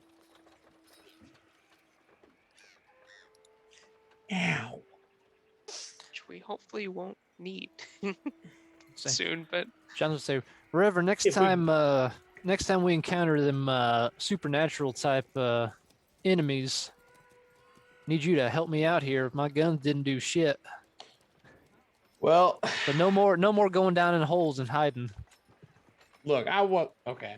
you know, next time we fight headless horseman ghosts, I will be right there. All right. Next time I see player pianos move, I'll let you know. So we're even. Touche. Does the Reverend have something that he can cast on something Yeah, that will? yeah, Okay. I do. It's I remember you had mentioned something, but I didn't know what the smite. Smite. Cool. And I can just I can do basically as long as I'm next to all of us, I can just spend 2, 3, 4, 5. I can spend 5 points and everyone's bullets will 6, I guess, because you've got 2 guns. And you make a magical? It gets it's not magical. It's not. I feel like it should be because smite in D&D carries a certain connotation. But I mean, you're no, casting a power. You're casting a power on it, I guess. So I guess it gives it like power it gives capabilities. it +2 damage. Yeah, it's the trapping is what you're supposed to lean into. So with your blessed component, right, is it would probably be holy fire. It's or gloves or bright something. bright white holy light. Yeah, so I think that could be valid. That you imbue the weapons with a magical energy and Yeah, so I guess because Max or Uncle James can ammo whammy stuff, and then Right. JT's already got powers. Just I don't have any power, so stuff that's resistant to regular damage. I'm just like okay. Yeah. Take a smoke that's break, fair, I yeah. guess. Mr. Cooper I does can have give you he does have a point of practicality. Perhaps those of us who are blessed with certain gifts should not partake in the mundane tasks of burning things when Mr. Cooper's available. That's a good point. I didn't know if it would require a prayer or or some sort of ceremony. And no offense, John, but you don't seem to be that prayerful of a man. Nope, me and the Lord ain't exactly on the best terms of late. Well, I've got good news. Oh, I'm sure you got all the good news. You spreading it from here all the way back out east, ain't you? I was certainly, but there's always tomorrow for you, John. And I suppose there's a next day after that. Well, So with that, JT will reach back into his wagon, pull out a fresh bottle of moonshine, and just toss it to Mr. Cooper. The Reverend will save you tomorrow. I'll save you right now. John will nod and take a swig of the moonshine to ride back in. I don't mean to be a wet blanket here, but if Mr. Heaston's men come to confront us, we'd like you to be sober. Oh, hell. I got 12 bullets. I can't miss with all of them. But you could miss with... All right, never mind. I'm not going to argue with that. Oh, speaking of bullets, I should probably reload. Yeah, reload. I reloaded my one shot that I fired. I put it back in. I haven't fired a gun since the, second session. I shot at a piano. I think I shot a wolf, maybe. So Did I shoot at the piano? I can't even remember. You guys head back into town. The trip that it takes to get there, it's pretty dark. There is things in town. They're a little bit quiet. You all once again hear that Power plant. kind of eeriness as you come in and are remember of the powered lamps throughout the city, throughout the town. Just almost like a swarming insects or scream, and as the glow of the street lamps light up the town. There's a little bit of activity here and there as you come in, but anything that you want to do from here, you guys just head into your temporary residence. I don't know Well- if the electricity is worth that sound. It's a hell of a noise. Well, I reckon we ought to get the horses back over to the livery and get them put up for the night. Yeah.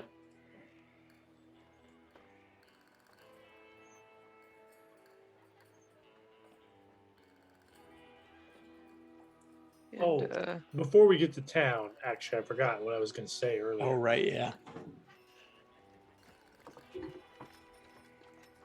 Did it cross any of your minds that Mr. Buckles had a ghost steel vault created, and he also has a giant chunk of ghost rock in his house that he was hiding? And perhaps one might be destined for the other. that is exactly what I was thinking. You Is think that he? Well, I say, was that safe big enough to hold that rock? 18 inches? Yeah, Todd. Did the safe look big enough to hold the ghost? I would say that probably had a 18 inches discussion. square. I mean, yeah. Yeah, that's quite a bit. Football sized, right? Yeah. Right. Yeah. Now, so you're suggesting that he might have had that safe constructed so it would hold. Now that is a mighty interesting idea. My only question is, why didn't he go put it in there? Maybe he couldn't get it out of town. He was too paranoid. He didn't even want to leave his house. Mm. I'd be paranoid too if I was sitting on top of that thing for that long. Which that does remind me, we've been gone A spell. yeah. I reckon I can So, let one of you fine folks go in the door first and use those blessings you were talking about there, JT, while I do the mundane task and I'll enjoy myself a cigarette out on the porch. I think he took offense to that, JT. Did I offend you, Mr. Cooper? No, not in the least bit. I'm just gonna stick to my mundane tasks is all. A mundane task of being one of the fastest draws I've ever seen. Give yourself a break. This ain't the place to feel sorry for yourself. No, But John. Mr. Cooper does John's- have a point. John's just gonna Someone lean needs- into this now as a thing. When next time he starts shooting people, it's like, oh, look at all these mundane murders. We get confronted in the street by 4 people. He's like, 4 mundane tasks. 4 mundane tasks to take care of. Mr. Cooper does have a point, though. Yeah, we have been gone for a while. And considering go I in- finished the piano, I'll go in first, but if that piano's back, do you want to go in first? It's like reconstructed itself. Does John still have that little baby creature on his person? Oh. Did you keep that with you?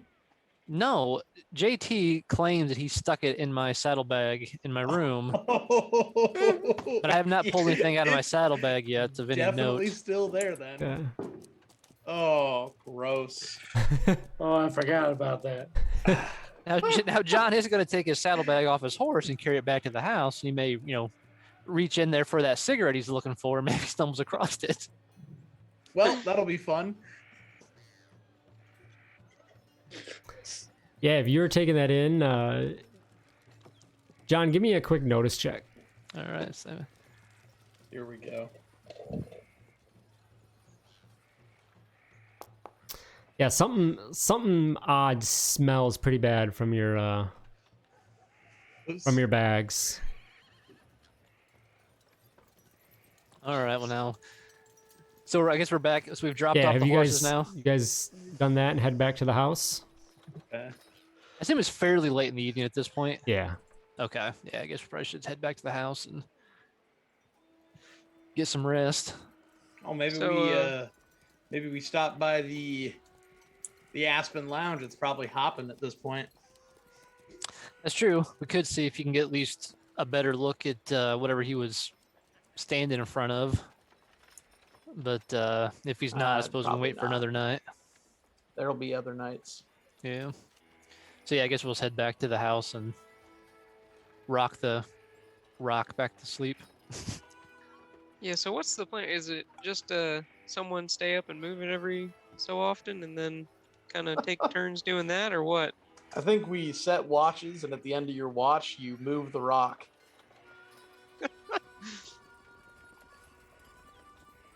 So It starts to you guys get head cold back in to the the house. house, and as you come, when you guys go inside, those initial eerie, just feelings and sounds are very much present in the house.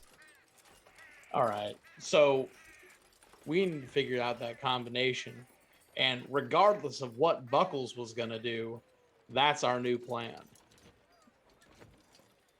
Well, it's yeah, so it's either that and keep the rock away from people, or push comes to shove, we really ought to destroy this thing. If it's full of evil energy, it has no place existing in this world.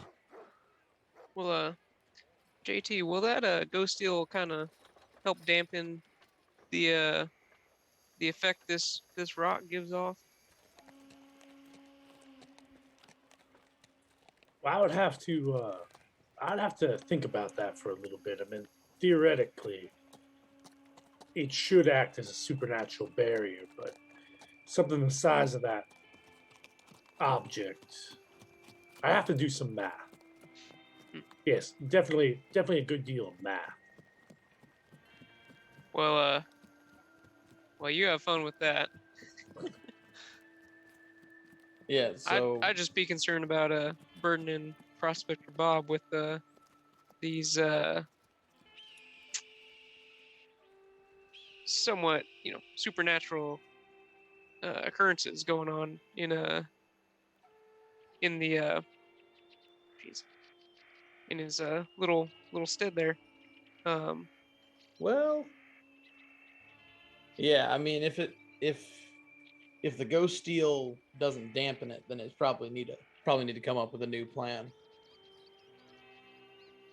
But it does seem pretty secure at the very least. Let's head inside. Let's Right. Can't remember where we After left the you, damn Reverend. thing. it's up in one of the closets upstairs, isn't it? I think it's No. downstairs, the Oh, yeah, we downstairs left- pantry. I think Yeah, off of we the left it- dining room. Yeah, we left it out. We decided not to cover it up in the closet this time in case it didn't like being covered up. No, I think you just put it in the. I thought you put it in the pantry closet in the dining room. Yeah, I think so. Oh, but did we? didn't like. Because you had tried in the weird animal taxidermy room, Yeah, like we did covering it and there, stuff. we- It didn't really do anything. Mhm. Yeah. I feel like you guys can put it together well enough that No one simply wants to moving let it me around put it has. in a bear head. Yeah. Yeah. I just don't want to do that. I'm not here to fight a ethereal bear. No, and I guess we basically, I guess, surmised at this point that just picking it up and moving it out of the room to a different room seems to be what keeps it from Yeah. building up too much Just negative. moving it around. Literally, I mean, what you mojo. said, rocking it to sleep. Like, that's literally what it is. Yeah. So you guys come inside. The eeriness consumes you immediately, knowing, potentially anticipating that. Oh. Are you trying to take care of that right away? I assume. Yeah. Yeah, I'll let's, just go stop straight one. to the pantry, pick it up, move it to another room. So as soon as you pull that out, the things they just kind of subside and it goes away. You're now just kind of holding onto that big chunk of rock. This thing is the worst. Quite a needy little rock, ain't it? Yep. So you guys gonna do like watches? Reverend, think so. Reverend, roll me a d6. Oh, good.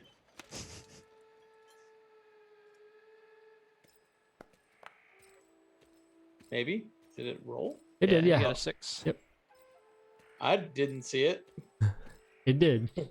What the heck? There was no physical dice, and it's not in the. Yeah, scroll your chat down. Is it I'm at the bottom. weird? I mean, it's there. I'm gonna It did the refresh, same see thing if with that my works. damage rolls. Yeah. Yes, John's That's gonna say, weird. well, There it is. if you folks want to take first watch, I think I'm gonna go get a little sleep and also see what the hell's coming out of this bag. I think something's gone to rot. Oh, that does not smell good. Can I smell things? Now I need Yeah, to I look. know. Probably don't. Probably not. Who knows? It may smell good to you. Who's It probably who's on smells like first me. watch?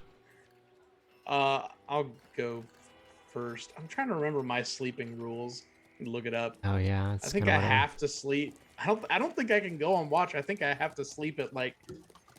I don't think I get to choose. Yeah, I think sometimes you just go to sleep. Yeah. Yeah. Yeah, Sleeping. Well, Okay. JT will go early. In the Oh, you watch require cycle. 1d6 hours of rest every 24 hours. You need to roll a d6 to see how much rest you need. That's a good point. Yeah, that's Alright. true. So yeah, go ahead and roll another. Hell, you get like 1 Yeah. hour. Hey, there you You go. can take the whole damn watch. Yeah, I guess I can. So you, I guess, you let your counterparts know that like you know you didn't. Feeling pretty good. Yeah, you're feeling good. Just a quick nap for you could be good. So So I'll say, I guess John will volunteer then and say, well, I need to search through this damn bag anyway. If you want to catch yourself a little cat nap there, I'll wake you up and you can take over. Yeah. all right. So Go upstairs to one of the beds and handcuff myself. all right. First hour goes by and seemingly uneventful. No Except return of the feeling. Well, except for the fact that John finds the Yeah, does John find those You do, empty ass yeah. bags? So we'll find that damn. That is. You sit down and you start going through your stuff, and you find, you know, just as you open your bag, the aroma hits you. This combination of like almost like a formaldehyde or something, and like embalming fluid, and then you see this tiny little like shrunken human like figure just sitting inside your pack. I'm just gonna say, And what assumingly the- everyone else is asleep, so And yeah. So well, I don't know what the Sound hell to asleep. know what the hell to do with this thing. John's just gonna go and go set it in the kitchen, I guess.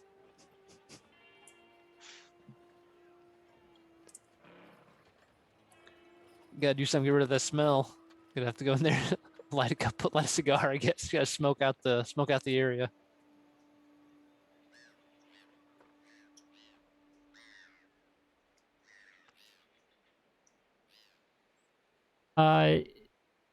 Reverend, give me a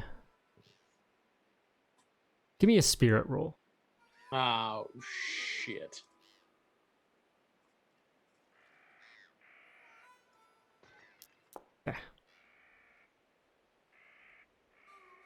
John, you take care of the whatever it is in your pack. An hour passes by. Reverend, you kind of come out of your sleep and feel good. You know, for as you can. Uncle James is knocked out to the world as he does. It's been a long day. JT, you are still sleeping. You switching places now, John? You going off Yeah. to? Okay. Yeah, John will head up to the Chateau de Cooper and catch a little shut eye. All right. About 5 hours after you wake up, Reverend, Okay. that eeriness comes back. All right. Well, I'll pick it up, move it to. I'll move it to that office where we found the weird thing. Okay. And again, things kind of subside. So, you know, we'll call it. We'll say you guys got to bed like 10 p.m. So it's what, 4 in the morning? I'll just watch that piano as I go by. Like, Just a pile. You see, there's nothing. It's just the rubble right now. Nothing reacts to it. Give me another d6. all right.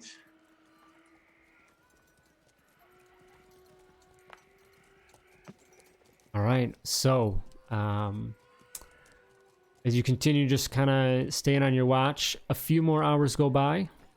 about 7 a.m. The eeriness, it seems to have returned a little bit quicker than last time. All right, I'll move it back to the pantry and put on some coffee Okay. Give me one more For, D6. for the coffee drinkers of the group. Okay. 7 a.m. I'd say rest of you maybe might be, yeah, definitely had a good full night of sleep. So you're waking up as the aroma of fresh brew reaches your nostrils. No idea if it's strong enough. I can't smell anything. That's a mighty big assumption you're making there. That James is waking up at It's true, yeah. We're waking up. I mean, you've been sleeping for, if you slept the whole time, good like 9 hours. Yeah, that's true. Or if not more than that. Yeah. Can I please have that that hindrance in real life? God. I wake up for every damn thing. That's the thing I actually kind of do. Like, I'm a pretty heavy sleeper. Like, going to sleep, sometimes I have a little bit of trouble. But once I'm out, I am out. So it's the next day. You guys are back at your temporary residence. It is the morning time. What would you like to do from here?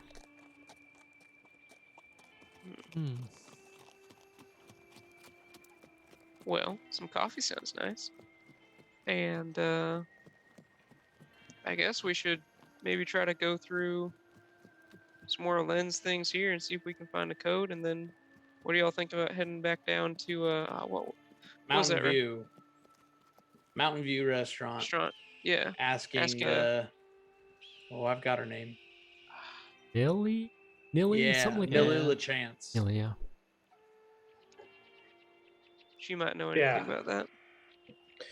I think, JT, for sure, being the expert researcher that he is really going to lean into the study this time, looking for information, like something that Buckles would have written down or thumbed through, or really, really digging through all of the books and stuff. Yeah. So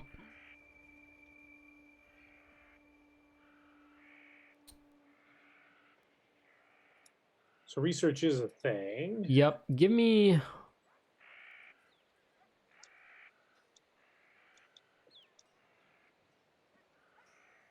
Yeah, I'll allow.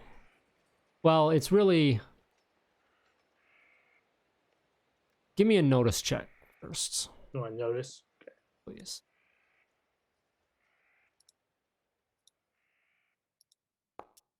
Okay. So you've kind of already went through some of the stuff already, so you kind of double check things over again, and you see a lot of the things you already saw. You, on your second run through here, you find something tucked into the end papers of one of the books. You pull that out, and it looks to be a map of some sort. Looking over that, though, the dates on the map seem to definitely predate when Agent Reed was even here.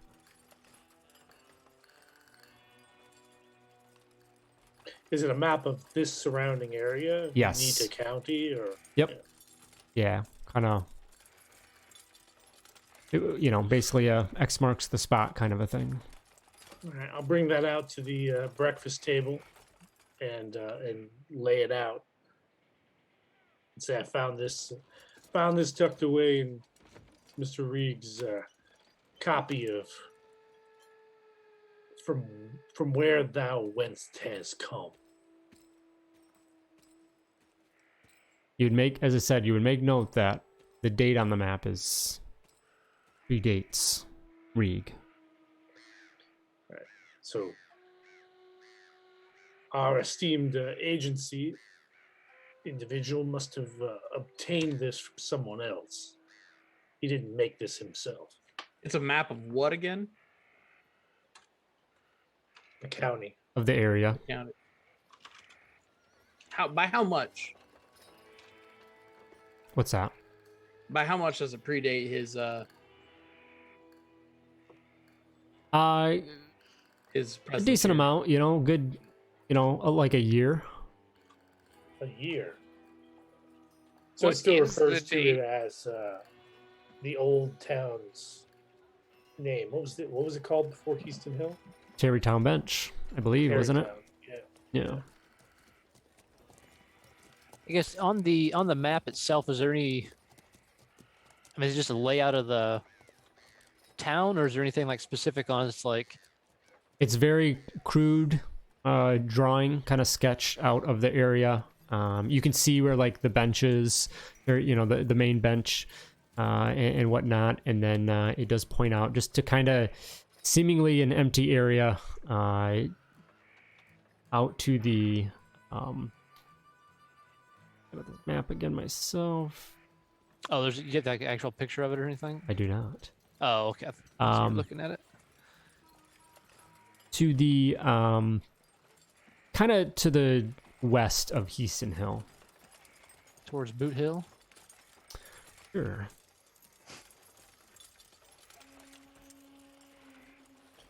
Well, that's certainly someplace we haven't been yet. Wait, sorry. My Zoom just cut out. What? Where does it mark? Is it marked somewhere? Yep, it doesn't have any names on it. It's just a location to the west of Heaston Hill. Or what you can assume is Heaston Hill. Yeah. Like a box Towards or Boot Hill? Kind of like an circle X. X marks the spot. Okay. Well, I suppose that's what we're doing today. Yeah, I reckon those still. We do need to. Could swing by and see if we can talk to Millie, just see if she happens to know anything, or maybe at least find out what her birth date is, just in case old Rig was the sentimental type. Well, I'd just like to point out that probably the less amount of time we spend in town, the better. I get the feeling Heaston's not going to be too happy with us chasing off his kid. Well, the way I see it, I think we saved poor Max Houston Okay. from committing murder, or Now- ending up dead himself. Now, think about this with me for a second. And do you think that Heaston's going to thank you for not killing his kid? He should. But do you think he will? I reckon not. All right. Yeah, but I think you're right. Let's go stop by. Quick, stop by the restaurant. I don't even know if they're open. Do they serve breakfast? Yeah, we will say they do. Okay. I'm We'll just go do saying, that. hell, I ain't gonna go around town looking over my shoulder scared just because some I'm not saying do that. punk kid is trying to antagonize some poor miners. I'm not And saying. the way I see it, he still owes us for a few sweet rings. Mm-hmm. I'm not saying you did the wrong thing, John. Not at all. Just saying we need to be careful. Well, as long as they ain't become supernatural overnight, I like my chances with these. Some And more of those. John will tap his the grips of his Colt revolver. Some more of those mundane tasks for you. Yeah, that's what I excel at. All right. Suppose we should move the baby one last time before we leave. Yep. I'll move it from the pantry to the one of the closets upstairs. Not the one with animals in it. That's a whole bedroom, so yeah. That's a whole damn bedroom. Yeah. No, it's not. No one sleeps in there. Well, a room, yeah. All right. I think who's the landlord again? JD Nolly. Yeah. I think he said we could get rid of that stuff because that was all Reeg's kind of hobby stuff, right? I don't remember if that was actually his or if it was the previous or something else. I forget if it was Reeg's, but It had to have been somebody. I can't imagine really like spent like all of his time That's shooting and that's why I was it's just one of surprised. those- stuffing animals. It's one of those things. Oh, those have always been there. I don't know how It's they always got been there. Yeah. So the other thing too, don't want to forget is do have that Ghost Steel gang member over there at the Oh, that's sheriff's office. And if we're thinking they had something to do with Reeg's disappearance, because looks like old Elmer, I think is his name, right? Elmer Blaine. yeah, from the He place. seems to, if Heason's information is correct, You might he's got, also recall as well that Marshal Wister, I believe it's Wister, also said that, hearsay or whatever, or maybe his own assumptions, that they also, he just kind of reinforced the fact that Ghost Steel might have something, definitely to do with his disappearance. yeah. Yeah, maybe we ought to go after them. Yeah, so I guess that's kind of our two. Well, I think talking to Millie regardless would be next step, because it doesn't hurt just to meander Yeah. over there and talk to her. But then, yeah, Do either the- deciding, I guess, to go to that X marks the spot or go talk to Scarlet, I Yeah. think is the one maybe that's In the jail, yeah. in the jail. Yeah. Yeah. All right, so you're heading over to breakfast first? Yeah, we'll head over and talk to Millie first, and then Sure. Yeah. Well, there's a decent crowd here. This is, given it's more sit-down restaurant, not necessarily a ton of miners because they'd be, grabbing grub to go to get to their claims and start work, but there's still a decent crowd. You're able to get a seat, and Millie herself, she recognizes you crew from the other night and comes over. Hello, folks. It's good to see you again. How goes it? so, doing pretty well. Millie, how about yourself? Oh, doing good. What, y'all look hungry. Kind of gives you an extra look at that, Reverend. It's like you need more than food, young man, but, Yeah. Don't Look- tell me to go see the doctor. I've already been told. Dr. Kirk is a good fella. So I've heard on multiple occasions. What can I get started for you to eat? I'll just take a couple of eggs and some bacon. Start the day. Classic, sure thing.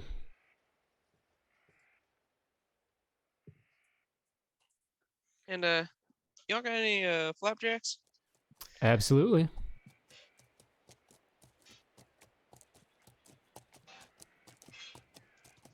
And a couple of extra raw steaks, just like before, side of eggs, for me and my reverend friend. Peculiar tastes, you folks, but alrighty. Yeah. Hey, Millie, I had a question for you regarding our mutual friend. Did A little bit of a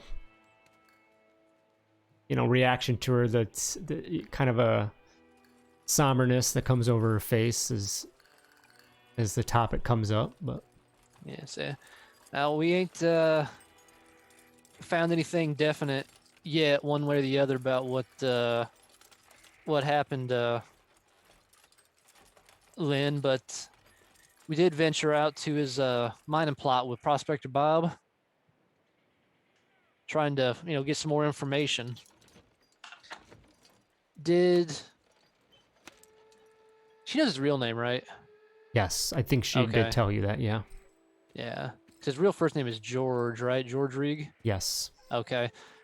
Did George ever mention anything to you about any kind of safe?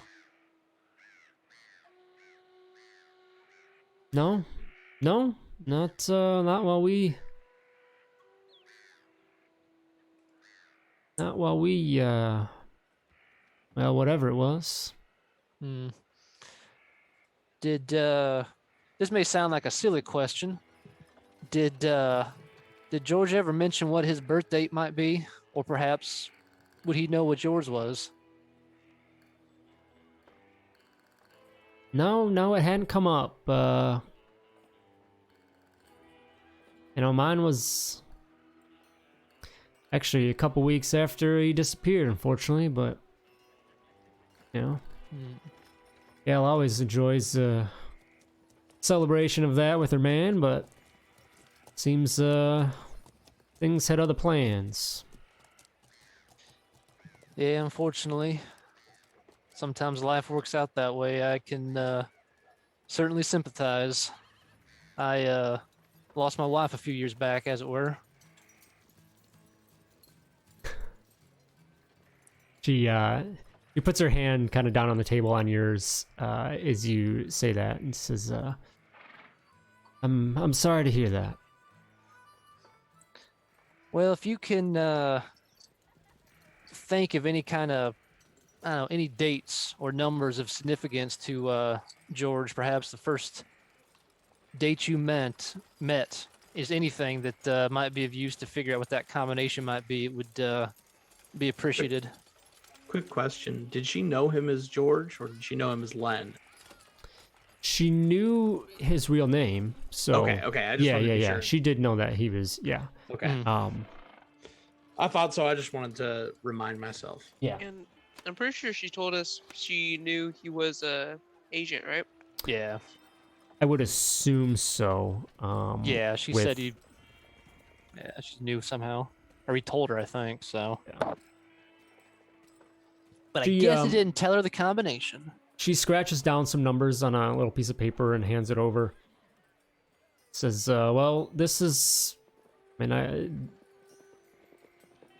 think it's the right day that we met.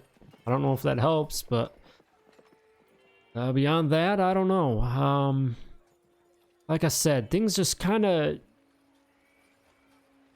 It was just so fast. He just like a switch went off, and he was just so stressed out and things, and people talked about him running around with some of the gangs and stuff. I don't know, it just didn't make any sense, and like I said, he just up and disappeared.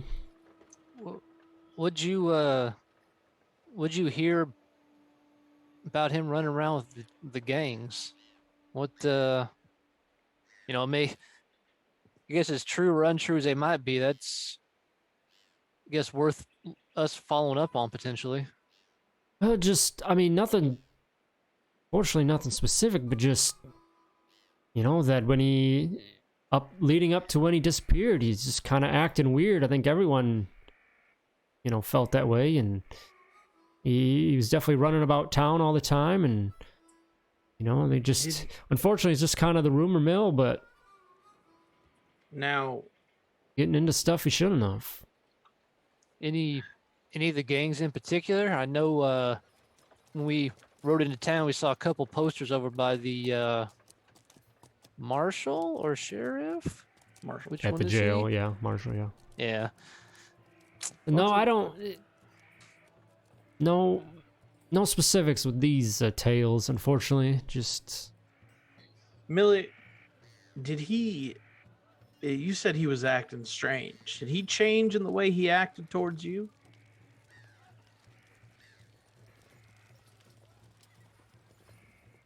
a little bit. More in the sense that he was just frantic and just said that, the last thing was things had gone bad. We got to get out of town. And he had to tie up some loose ends, and April 30th, that night, we were going to leave, but he never came around.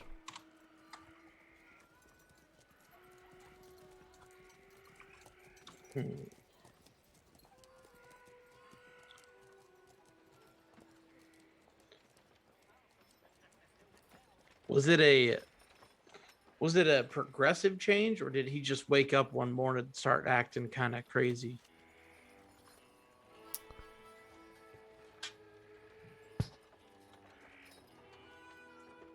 More of the latter, I'd say.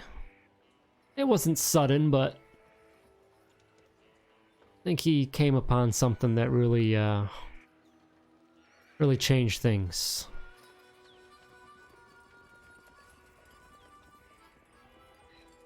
Did he tell you his real name before or after he started acting strange?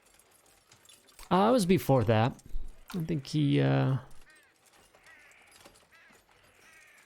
was kind of generous, and I think most of all, he wanted to be honest with me, which I greatly appreciated. Very good, Muley. Thank you very much. Well, I reckon for him to have told you that information, like you said, he must have trusted you. So I guess whatever feelings he had for you before he took that turn must have been real. So hopefully that's some measure of comfort for you. She gives your forearm another squeeze and a big smile at that. Yeah, I think so. Food ain't gonna get cooked. Me sitting here blabbing my gums. So let me go get that pulled up for y'all. I guess as she leaves, John will kind of lean in towards the table of the group and say, "Well, those rumors that she mentioned about Lynn getting involved with the local gangs starting to lend more and more credence to that Ghost Steel gang involvement potentially. Perhaps he was working with them, using them for some help in some way, and they turned on him. I mean, it seems odd that a agency agent would get entwined with a local gang like that, but who knows what he was up against."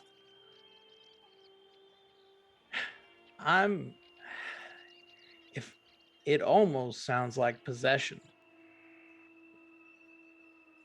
Well, I suppose that's in your wheelhouse there, Reverend. You dealt with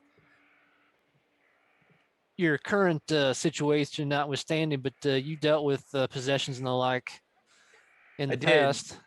I would think 100% that he had been possessed, if not for him telling her that they need to leave town. Normally when those personality changes come, they can happen overnight. You know, one day you're a hardworking farmhand, the next day your eyes are rolling around in your head and you're screaming nonsense at your boss. And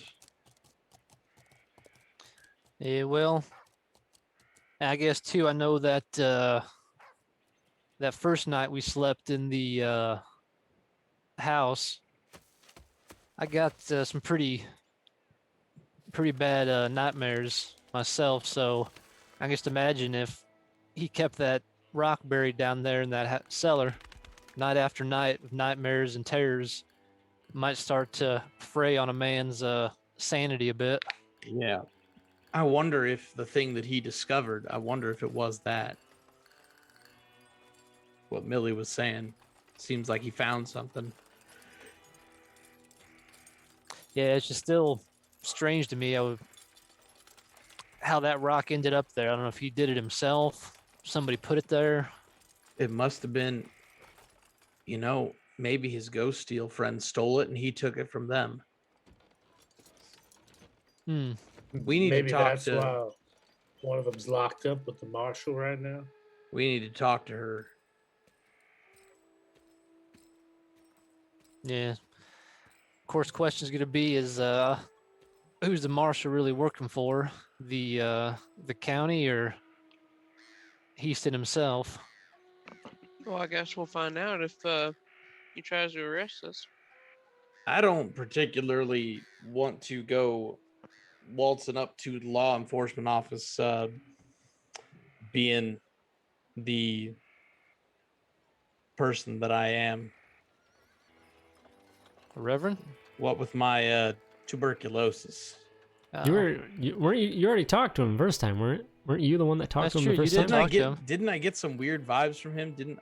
Maybe I'm just making that up. Yeah, I think he probably just, again, like everybody else, told you to go to the doctor. You look like shit. So I also have this thought, gentlemen. So Mr. Buckles disappears, and someone reaches out to our organization. That's how we end up here. So Right. whoever that person is was probably aware of his endeavors, perhaps even an ally. Well, we know we have a contact in town. We just haven't been able to find him. Oh, that's I'm true. almost tempted to go stop by the doc's office and flash the symbol and see if it's him. Been told to go there so many times. Oh, that's true. Now another option might be I reckon a town such as this is up and coming as it's trying to be. Probably got some manner of local newspaper. Perhaps we can take out an ad of some sort and put a little coded message in there in hopes that the contact might stumble across it. Is that? I just looked at this. I was just looking at this as you said the word newspaper. I assume that's the Terrytown Omen. I was thinking the Houston Hill Examiner.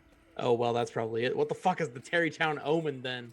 There's a few different papers. Oh, really? There's competing newspapers in this like there's, one-horse town. Man, the golden age of journalism. That's true. Yeah, where's that at? Back when There's also detective agency we walked by. what? Yeah. Number Detective one. agency. Where is that? Between It 12 doesn't and say 14. specifically here, but I have to look it up. There's like a epitaph thing, Examiner, and then the Terrytown Omen. Well, the Tombstone Epitaph, I think, is like a regional paper. That's the thing you're thinking Yeah. about. Tombstone. It comes out of Tombstone. Yeah, but that's Yeah, like yeah, like the USA Today. I think that's But like then a there is an bigger deal. Examiner, which Yeah. is another thing as well. So it's That's- probably the Omen, maybe, and the Examiner for sure. Yeah. Well, again, just a thought. May or may not come across it, but you know, That's what I was thinking with the ad for JT's elixirs having the little symbol in the background of it. See if That- anyone notices. That's not a bad idea. That could be done fairly quickly. Now, if only there was someone we knew that had enough money to take out an ad in a newspaper. there's also the Lux and the code word too, right? Lux in tenebris. Nebris. Yeah. So I guess we could slap that in there somewhere too, under pretense of yeah. Lorem ipsum. Yeah. So Millie eventually brings your breakfast out, serves that, and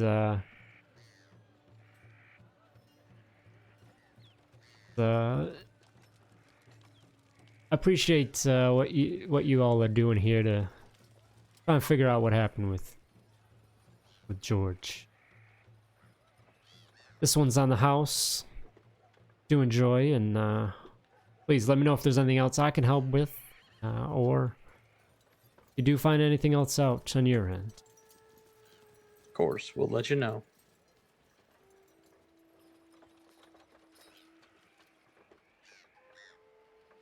All right, what's the plan from here? We gotta stop by this doctor's house before. I do think we anything have else. to. Because if it's Alright. not him, we should take out the ad. We'll have us stop by the doctor's office, and then we'll take out the ads in the paper. Yeah, there we go. And Now, the problem being is that we have to have a reason to go to the doctor's office. Have you looked in a mirror? What? Yeah, but dear if he Reverend, no, if he examines me, he's gonna find something's missing from my chest, being most of it. Reverend, it's quite simple. You go see him for all the reasons that every damn person in this town's telling you to go see. If he does not react to the thing, then you leave. All right.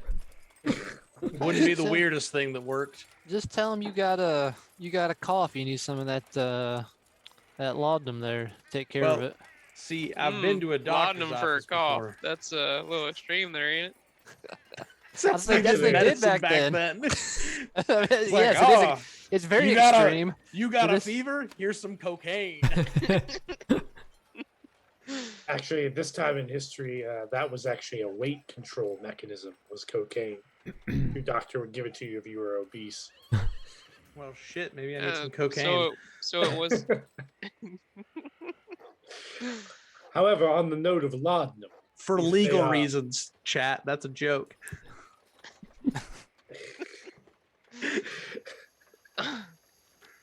for my God.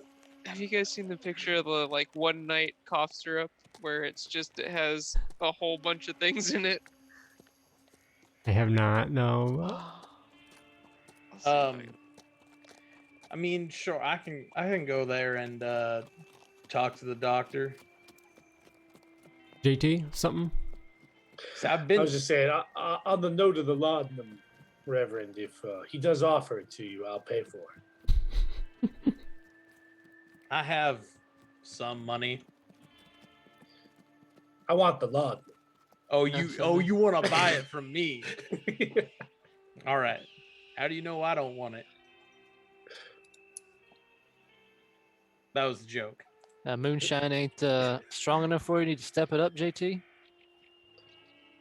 I mean, every once in a while, you need to have a few extra scenarios available. You do get bored of the same thing, Mr. Cooper. I shudder to think what you were like on a On opiates. couple swigs of that laudanum. I've just been to the doctor's office, and if I tell him I have tuberculosis, he's gonna take his stethoscope and he's gonna put it right here, You and just it's well, gonna go a you little just- if you're deeper. that concerned about it, why don't we just say we're looking for I don't know, salve or something to put on the remnants of them burns on my arms. That's a good idea. I like that idea better. I'm not looking to get exposed and put in the ground, is what I'm saying. Back in the ground. All right, so you guys finish up the last bits of your breakfast. Able to head out. You're heading towards see Dr. Kirk. Okay, Yes. who's going in? Are you guys all going in? You just I'll go I with. want to see what the hell's going on in this place. Been Go- hearing so go much for about it. Go for it. Yeah, I'll go. I mean, we can all go in. Yeah. Let's all go in. all right. So you head in. Head into the office. It's still early. It's quiet. You see a gentleman in there just kind of rummaging around his items and whatnot. Looks like he's just kind of getting things set up. He's gray bearded man. He's got a shabby suit on, and turns around as you all come in and. Well, hello there, folks. What morning? What can I do for you? Morning, Doc. I sustained a little bit of a burn the other day, and Oh, quite It's- unfortunate. healing up all right. But I was just wondering if you had anything I could put on to make sure it heals up good and clear and doesn't leave too much of a scar or nothing. Oh, certainly. I think I've got a ointment or two that we can rummage up. Why don't you come on over here and take a look at it? We'll take a look at that. And No. I'm gonna start to like roll up my sleeves, and as I do, I'll make the symbol. he gives you he gives you a look Please. and he returns the favor. He says, Luxin Tenebris. Oh, thank the Lord above. Wow, I'm almost kind of disappointed we didn't get to do our newspaper ad thing though. That was a good idea. Kind of wanted that just to work. Man, if Well, I mean, only we can someone, still do the newspaper ad just What- for if Just to do only it? someone had hinted that this was the person at some point. but repeatedly.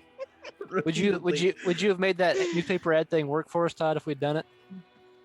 Probably, yeah. I think so Well, he's a doctor. Of course he needs elixirs. Dr. Kirk, seeing this, then kind of returning, he murmurs the phrase and says, he kind of looks to the rest of you, and he looks at you, James, and then looks at the rest of them, kind of asking with his eyes, like, also, also together, assumingly. Yeah. Yeah. Yeah, I think And I'm like, yeah. So you're the one we're after. Says, come with me, gentlemen.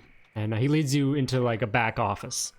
There's a few chairs and whatnot, and a desk. Says, I'm grateful I made contact with y'all. I assume you're here on behalf of Agent Reed. Correct. We've been looking for him, following his trail. Well, since he went missing, things have gotten worse. Feels like something's always creeping up on you around here, and just about feel that tension rising. Real quick, correct me if I'm wrong. He's not the only person that's gone missing from this area, right? There was some other stuff previous, and that's why I he was believe even so, here. yeah. Like he was here investigating Yes. other people disappearing to begin with. Okay, Right. that's what I thought. This place used to be all right for a while. Seems, but Heaston came to town. Everything changed. Put the newspaper out of business. Bought out the old timers. Sent his toughs to beat up the independent miners. It's got this whole town in one fist, squeezing the life out of it. Just We got, noticed. yeah. Got the law and the news in his back pocket, and no one says a word. They're all too scared. Yeah, we were wondering about the marshal, whether we could really trust him to be impartial. Well, I wouldn't put it past him to be in one of Heaston's pockets as well. So, go ahead, John. No, as I say, did you did Agent Reed make contact with you while he was here on what his purpose and doings were? Oh, he was fairly tight-lipped with me. If I ever asked too many questions, he just told me it was agency business, and that was my cue to be quiet. I know he bought in on a ghost rock mine out on the bench. Not sure where, but said it was part of his cover story. And he apparently had some good financial backing in Evanston. Seemed a little on the greedy side, but still one of us, I was asking people about this Headstone nugget or any other major find around these parts. Like maybe someday he'd give up the secret agent business and go hunt the spirit himself. Soon after, however, that went missing. He started looking like a dead man. Kinda gives you a look, Reverend. Wasn't getting much sleep at his house. I gave him a tincture. It seemed to help a little bit. Did he ever let on why he was looking for any big finds like that?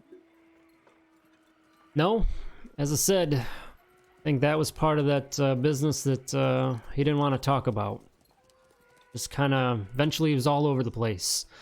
Meeting with Millie, working the mine, Prospector Bob, sneaking around town and disguises, figuring out what's going on around here, just real peculiar. Very suspicious of Heaston, of course. Most of us are, but yeah, he talked about Debony, Bogwater Bill, and the local gangs. Pretty hung up on. I think he was going out of his mind, to tell you the truth. Seen it before, but anyway, just before he went missing, said something about a secret society in town. Never heard anything more about it, and he was gone. Did you consider Agent Reed to be an ally? Did he know who you were? Who your connections were? Our kind? I don't know if we got that far with each other, but definitely respected each other and for what was going on. You mentioned a couple names that he was asking around about.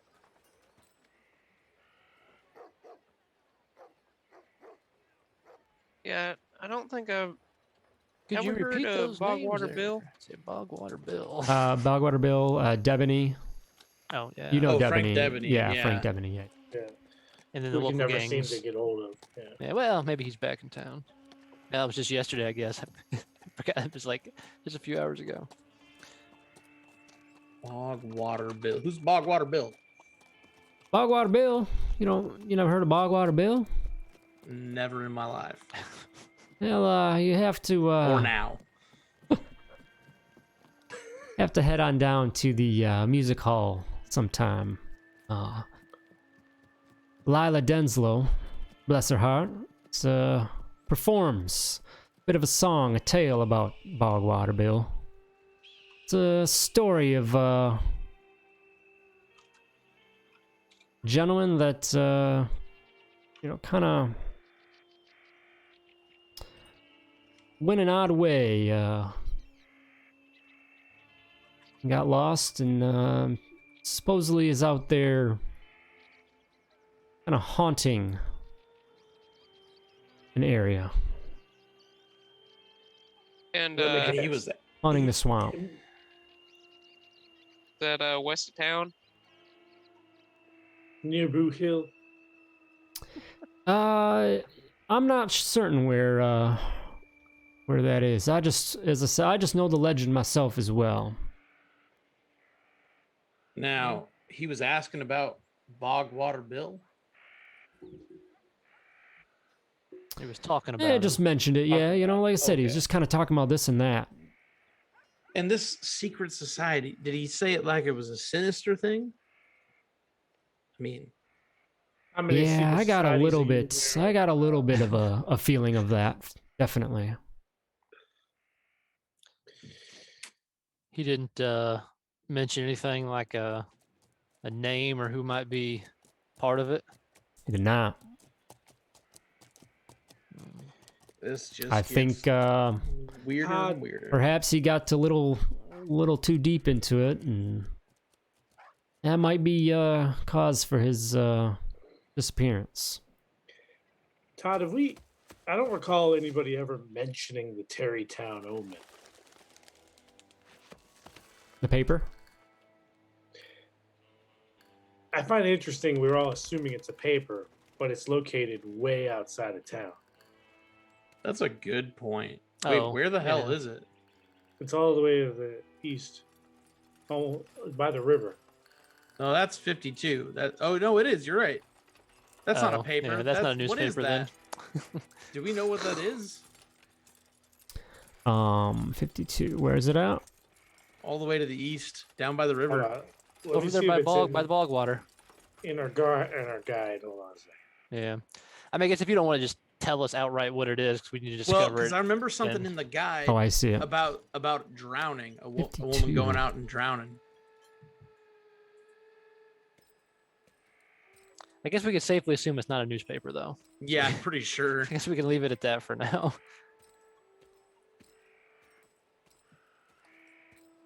It is not in the list of businesses that I see. Yeah. I don't want to meta too hard because I don't think we showed up with a map with numbers and names. Yeah, I don't think we did either. No.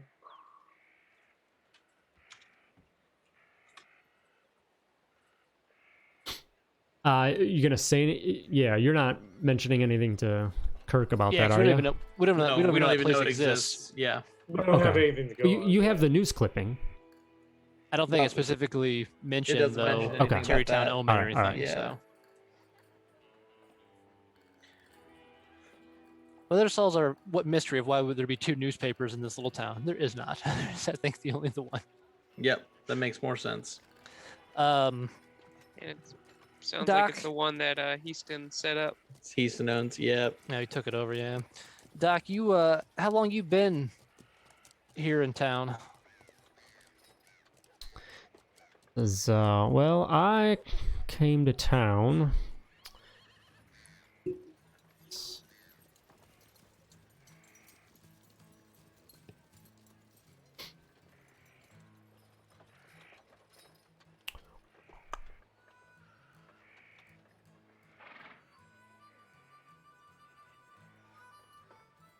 All right, I'm on the page where. Not yeah, I guess specific date's not too important. I guess I'm just wondering, were you you've been in town here we long go. enough to when those other disappearances were happening? A few of those, yeah.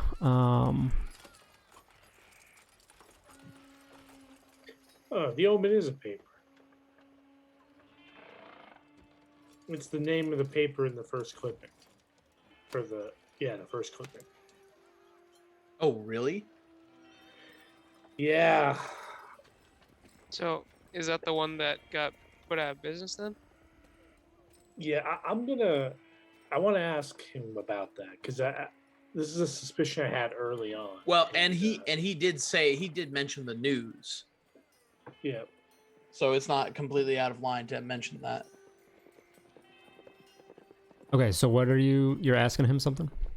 Yeah, well, I mean, if it's the right opening, it seemed like we were in the middle of something else. So Yeah, I guess I was gonna ask him if he was, if you were around during some of those previous disappearances before George Reeg arrived. Are there any rumors or thoughts around town on what happened to those folks? Not really. I think the law, if you call them that, just brush it off as, maybe the gangs getting involved for some reason, but I think, folks like ourselves might consider something else, but we just haven't really figured that out. Is there anybody else here in town that's a fellow explorer? Not to my knowledge. Are there any so I guess any work that's been going on here you've just been doing solo? Yeah.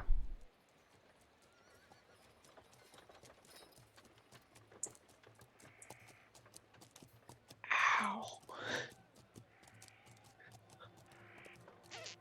okay.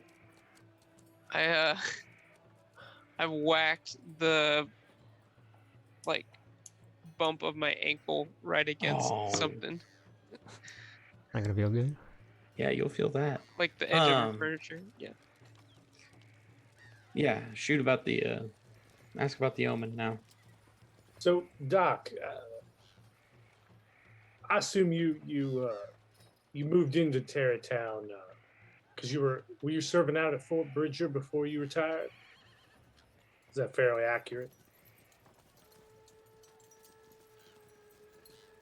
I was at he tells you about actually sorry, he arrived September 83. I do have a specific date. Oh, that's a very important thing because that's exactly where I was angling for. Does he mention that he arrived in September of '83? Yes, he would. Yeah, that's what I was looking for earlier. So. Oh, that's particularly interesting, Doctor. I pull out the Terrytown Omen clipping. Right, this clipping is from August of '83. Is this the former newspaper, the Terrytown Omen, that you were referring to? Is yeah, it's a newspaper. They haven't had much luck. I burnt down a couple times. But they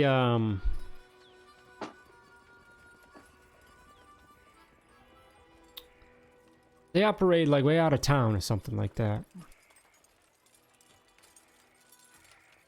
This article seems to discuss that there's quite a bit of conflict going on in Terrytown, and that Heaston had established a plot up on the bench,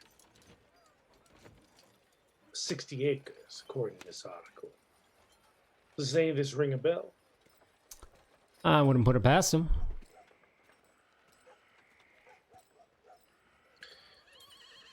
The reason I bring this up is we're a little unclear on whether Heaston found the bench, or found the nugget in the bench, or someone else found it. Can you be specific about that?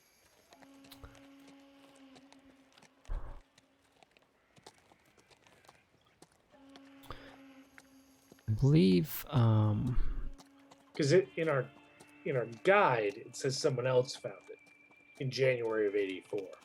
But I have a feeling. does it say who though? It says William Phoenix. Warfield Phoenix. Okay.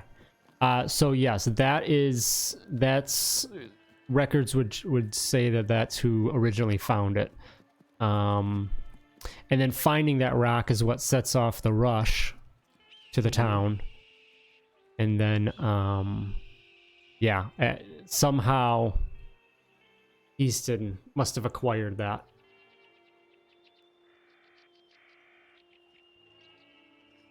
Just through the process of him coming in and basically taking things over.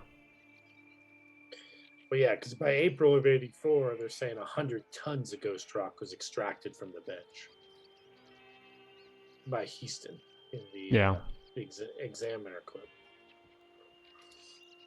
Okay, so did Debony's conflict with Heaston start after the rush or after the renaming of the town? Say that again. Did Debony's conflict with Heaston, where the Independent Miners Guild and Heaston are not really getting along? Oh, right, yeah. I mean... Debony, he... You know, the rank and file have my support. Folks ought to be able to make a living however they want. The new union president, Frank Debony, beat out, he beat out Prospector Bob for that position. But Frank's pretty ambitious. Some don't like him. He bought out the original Frontier store from Angel when her husband died. Some say for pennies on the dollar. But besides the store, he also opened a restaurant, got himself elected union head, even edged out all the other competitors, and got that Bridger Sutler contract. More luck than seems natural for anyone. But then, it's always seemed a decent fellow to me. Certainly a toothy son of a gun. All right. How about this journalist? I pull out the Tombstone Epitaph article. It references local journalist Isidore Newsatter at the bottom. She still live around here? I believe that let's see.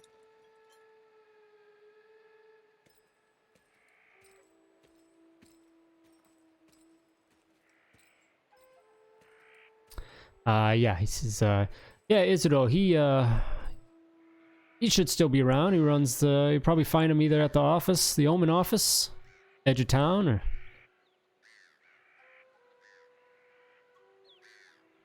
Now, you mentioned that place had burned down a few times.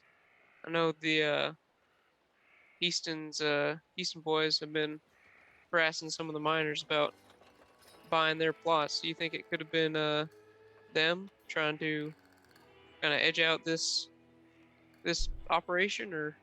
I wouldn't put it past it.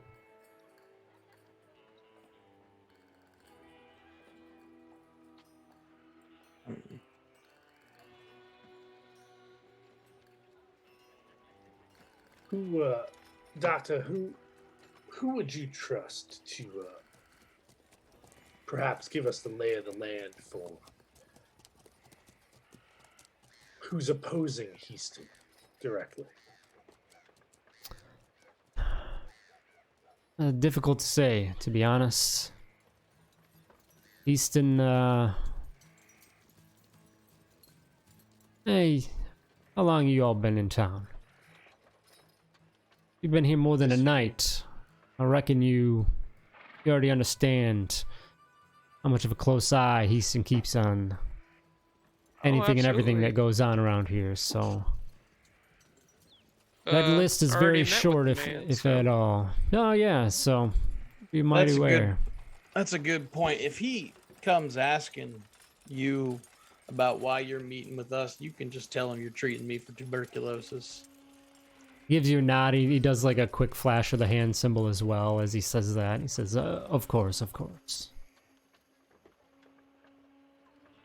Maybe just to keep up appearances, you got like a first aid kit or something we could take with us when we leave here? You never know what kind of scrapes we might get into. Yeah, I think I can rustle up a few things for you.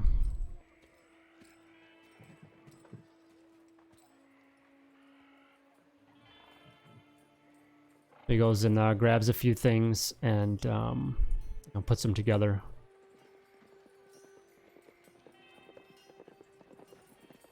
Says, well, if nothing else though, get on with my day. Imagine you lot have quite a bit to do as well. I don't have much else on Mr. Reed, but do hope you can figure something out. Well, we shall see. Yeah, well, thank you for the information, Doc. I'm glad we finally were able to make contact with you. We'll definitely be in touch. Absolutely.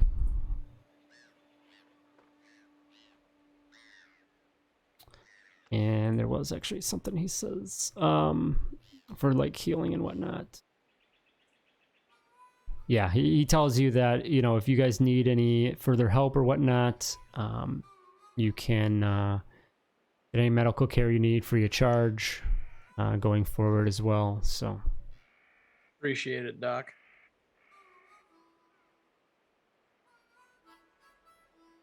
all right. So with a bunch of new information, finally running into your fellow Twilight Legion contact, you guys head out in the morning here, late morning in the town of Heaston Hill to see what will be next from here. So we'll wrap up tonight and we'll come back a couple weeks. I mean, to be fair, we've only been in town, I guess, for 2 nights. The amount So it's of not like times we haven't really been in town. We haven't been in town that long to really. Yeah. The amount of times, though, that Todd said the words, "You ought to go see Doc Kurt." I mean, That made, I mean, it made sense. There was though, a just to give decent you amount of shit, though, information because you were that sick. Yeah, there was a decent amount of information that I guess you kind of got out of that, but at the same time, you guys had really kind of figured a lot of other things out as well. That was like true. Wasn't necessary. If you would have went to him, earlier, yeah, it definitely would have helped. But I mean, whatever. That's kind of the point of this, is you can get around to things. It's not that linear, which is awesome. So Now, Todd, I assume that everyone telling people to go see Dr. Kirk isn't actually written into the module. That was all Oh yeah, you, no, right? yeah, That's it's worked good. Well out, done. Yeah. Well, it's because you look like a Well, and then it just like got you need I it. look like I'm dead. Yeah. it Just got a running we just gag at kept that playing point. It off. it got Yeah. better and better because you guys, like, any person you saw, you're like, hey, and it's just like I just like even I knew when eventually it happened, it's gonna be so funny. So Oh, But, there it is. Wonderful.